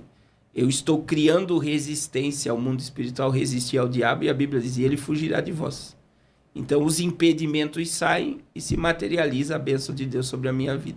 Então, faça um propósito com sabedoria, com o tempo, se abstenha de alimentação e de água, ou só de alimentação nesse período. E existe, né, o jejum de Daniel, que o pessoal come frutas e legumes, existe. Aí tem muita coisa na internet, né? Mas é se abster de alimentação por um período de tempo. E nesse período eu devo, nesse horário que eu estabeleço, meu coração tem que estar voltado a Deus para mortificar a minha carne. É isso aí, pessoal. Perfeito. Daqui a pouco, o pastor Carlos Cardoso e eu estaremos de volta, também com o pastor Isael Santos. Pastor Carlos Cardoso estará ao meu lado, o pastor Isael Santos estará aqui à nossa frente. Será um homem de Deus. É um homem de Deus, né? Sobre o que nós vamos falar com ele, pastor? É muita coisa. Sobre o mundo espiritual. Sobre o mundo espiritual.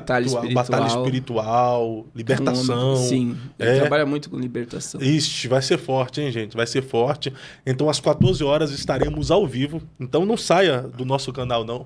Fica vendo os nossos vídeos aí, deixando seu like, interagindo conosco. Às 14 horas estaremos de volta. Se você ainda não deixou o seu like nesse podcast, esse é o momento. Deixa aí o seu like. Fortaleça o nosso trabalho. Se você chegou em nosso canal e ainda não é inscrito, verifica aí a sua inscrição. Às vezes as pessoas estão se desinscrevendo sem perceber, né? O YouTube se desinscreve, sei lá o que acontece. Muita gente fala, eu estava inscrito, fui ver agora, não estou inscrito. Então verifica aí a sua inscrição. Se você não tiver inscrito, se inscreve aí agora, ativa o sininho de notificações, deixa o seu like, seu gostei, fortaleça o nosso trabalho e nos ajude a construir um podcast cristão relevante. Esse é o nosso jeito de fazer podcast, um pouco cômico, sem pauta, sem nada, sem um script. O convidado senta aqui, nós vamos conversando, vamos para um lado, vamos para o outro, voltamos para onde nós estávamos no início. Esse é o nosso jeito. Se você curte nosso trabalho, então nos ajude a ir um pouco mais além. Se você não curte, nos ajude a ir um pouco além também, porque sempre vai ter alguém que vai curtir. Então deixa aí seu like, se inscreva, ative o sininho de notificações e compartilhe com mais pessoas. Se você quer ficar por dentro dos assuntos teológicos que costumeiramente abordamos aqui, e às vezes você queria ter mais entendimento das escrituras para você estar situado daquilo que nós conversamos, oportunidade incrível de você fazer teologia à distância. Você pode fazer um curso intermediário, um curso médio, um curso avançado em teologia com uma das faculdades cristãs teológica mais conhecida hoje no Brasil, que é a FTB, Faculdade Teológica Bethesda, e também com uma autoridade teológica, que é o pastor César Cavalcante. Pastor César tem um recado especial para você, e se você tem interesse em estudar teologia com a FTB e com o pastor César, o link para você adquirir o seu curso teológico está na descrição desse podcast. Olha só o recado do pastor César para você. Chegou a hora de se formar em teologia pela melhor opção das escolas teológicas que temos no Brasil. Eu estou falando da Faculdade Teológica Bethesda. Esse aqui é o material didático do seu curso fundamental e esse aqui é o certificado dele. Esse aqui é o material didático do segundo nível, o intermediário, e esse aqui é o certificado dele. Esse aqui é o material didático do último nível, do nível avançado, e esse aqui é o certificado dele. Veja que no primeiro nível o barro ainda está sem forma. No segundo nível, já dá para perceber que é um vaso aqui. E no terceiro nível, o vaso já está pronto. Quando você tem os 3 níveis de teologia, fundamental, intermediário e avançado, acontece isso aqui. O vaso fica preparado. E esse vaso é você, por isso a FTB tem um slogan, moldando vocacionados. Se você tem um chamado para trabalhar dentro do reino de Deus, a FTB é a melhor opção para a sua formação teológica. Agora presta atenção na oportunidade que a Faculdade Bethesda, junto com o Eu Acredito Podcast, está trazendo para você. Você vai fazer a sua matrícula sem pagar nada, vai estudar 4 anos, 8 semestres, 48 meses, mas vai pagar só 1 ano. São 3 anos estudando de graça, você paga só 12 mensalidades e o valor é o que é o mais legal, apenas R$ 149,00. E detalhe, o material didático, tudo isso aqui já está incluso, mas é só o começo. Tem videoaula, tem mentoria teológica todos os meses ao vivo comigo, tem tutoria teológica todos os meses ao vivo com o professor, tem material didático, como eu disse, incluso, e ainda você tem acesso a audiobook. Você clica no play e escuta tudo que está escrito aqui através da tecnologia lá na plataforma da FTB. Para se inscrever, é só clicar no link na descrição desse vídeo e concluir a sua inscrição. Estou esperando você. Estamos de volta. Olha só, pessoal, o YouTube tá meio de pilantragem com a gente e às vezes não notifica as pessoas todas as vezes que nós entramos ao vivo aqui, né? Talvez você veio não porque o YouTube te notificou, e isso tem sido de forma recorrente. Eu até estava vendo alguns comentários aqui de pessoas falando que o YouTube não notificou, que não foi notificado. Portanto, se você quer ser notificado todas as vezes que nós estivermos ao vivo, eu vou estar disponibilizando, eu acho que a Giane tá trabalhando aí no chat, disponibilizar o link do nosso grupo lá no WhatsApp. Disponibiliza aí, meu amor, por favor, disponibilizar o link do nosso grupo no WhatsApp para você fazer parte do nosso grupo, porque todas as vezes antes de entrarmos ao vivo, nós notificamos lá no grupo, deixamos o link e convidamos todos aqueles que participam do nosso grupo a estar assistindo ao vivo juntamente conosco e outras coisas que nós compartilhamos lá como brinde, alguns cortes específicos, cortes pequenos, com fundo musical bem editado. Então, faça parte do nosso grupo, entra lá e não sai não, até porque não é o grupo que a gente fica mandando mensagem costumeiramente, enviamos mensagem apenas relacionado ao nosso podcast, principalmente às vezes que nós estamos entrando ao vivo. Se você quiser fazer parte do nosso grupo no WhatsApp, cadê o link? Eu estou disponibilizando o link no chat, você vai clicar no link que vai te direcionar ao nosso grupo e você vai fazer parte do grupo Eu Acredito Podcast lá no WhatsApp e vai receber todas as vezes que nós formos entrar ao vivo as nossas mensagens. Deixa eu ver aqui, encontrou já o link? Deixa eu tentar achar o link aqui para enviar no grupo. Não sei se a Gi conseguiu enviar, mas se não, deixa eu só achar aqui que eu já envio para vocês também. Calma aí, só um momento. Deixa eu ver se eu acho aqui.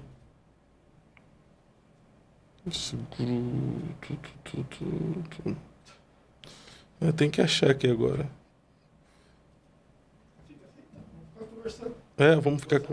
Vamos ficar conversando enquanto a gente acha. Deixa eu ver aqui. Rapaz, não achei não, viu? Que luta. Deixa eu achar aqui. Assim, ó, vamos pôr no Instagram lá. Siga o Instagram. Achei já.